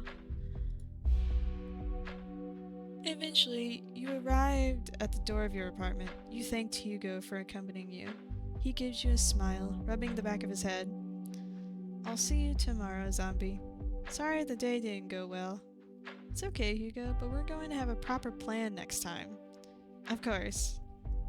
Hugo nodded. He turned his heel, his back facing you, ready to leave. But he remained still on his spot. Zombie? Yes? Be careful walking late at night, okay? You paused, turning your head slightly at him. There has been multiple cases of missing people lately. I suggest you go home with someone. Anyone. Just don't go alone, alright? I understand. Missing people? When did that happen? No, when did it start? Oh, and one last thing, zombie? He turned his head around as he looks at your confused face. His eyes soft, but the light against him seems like he's giving you a warning. Take care of Soul for me, okay? And with that, he left. Is this what Hugo was talking about? A shiver went up your spine, remembering the broken lock of your window back in your bedroom. Nuh-uh. Not tonight, zombie. No scary thoughts for tonight. Turning off your TV, you went to your kitchen to grab something to drink. Oh shit! Those filthy scums think they could touch you. His eyes slanted in anger. His grip on the edge of the bed tightens as he wrinkles the sheets. His breathing heavy. You're mine. No one else. You belong to me.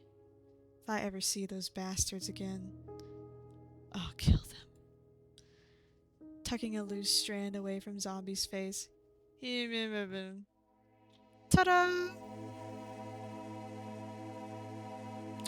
And that's all that we're gonna get into for today, or for tonight, because... Oh shit, I almost dropped my phone. God damn. I need to go to bed. We may play more of this tomorrow. Oh, hell yeah. Banger alert. We may play the other one I was talking about. Who knows? Oh my god.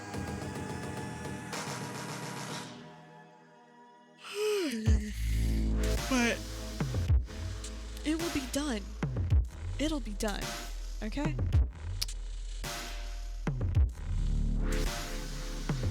I love you all, and I hope you're enjoying the visual novel series, because it's not going anywhere.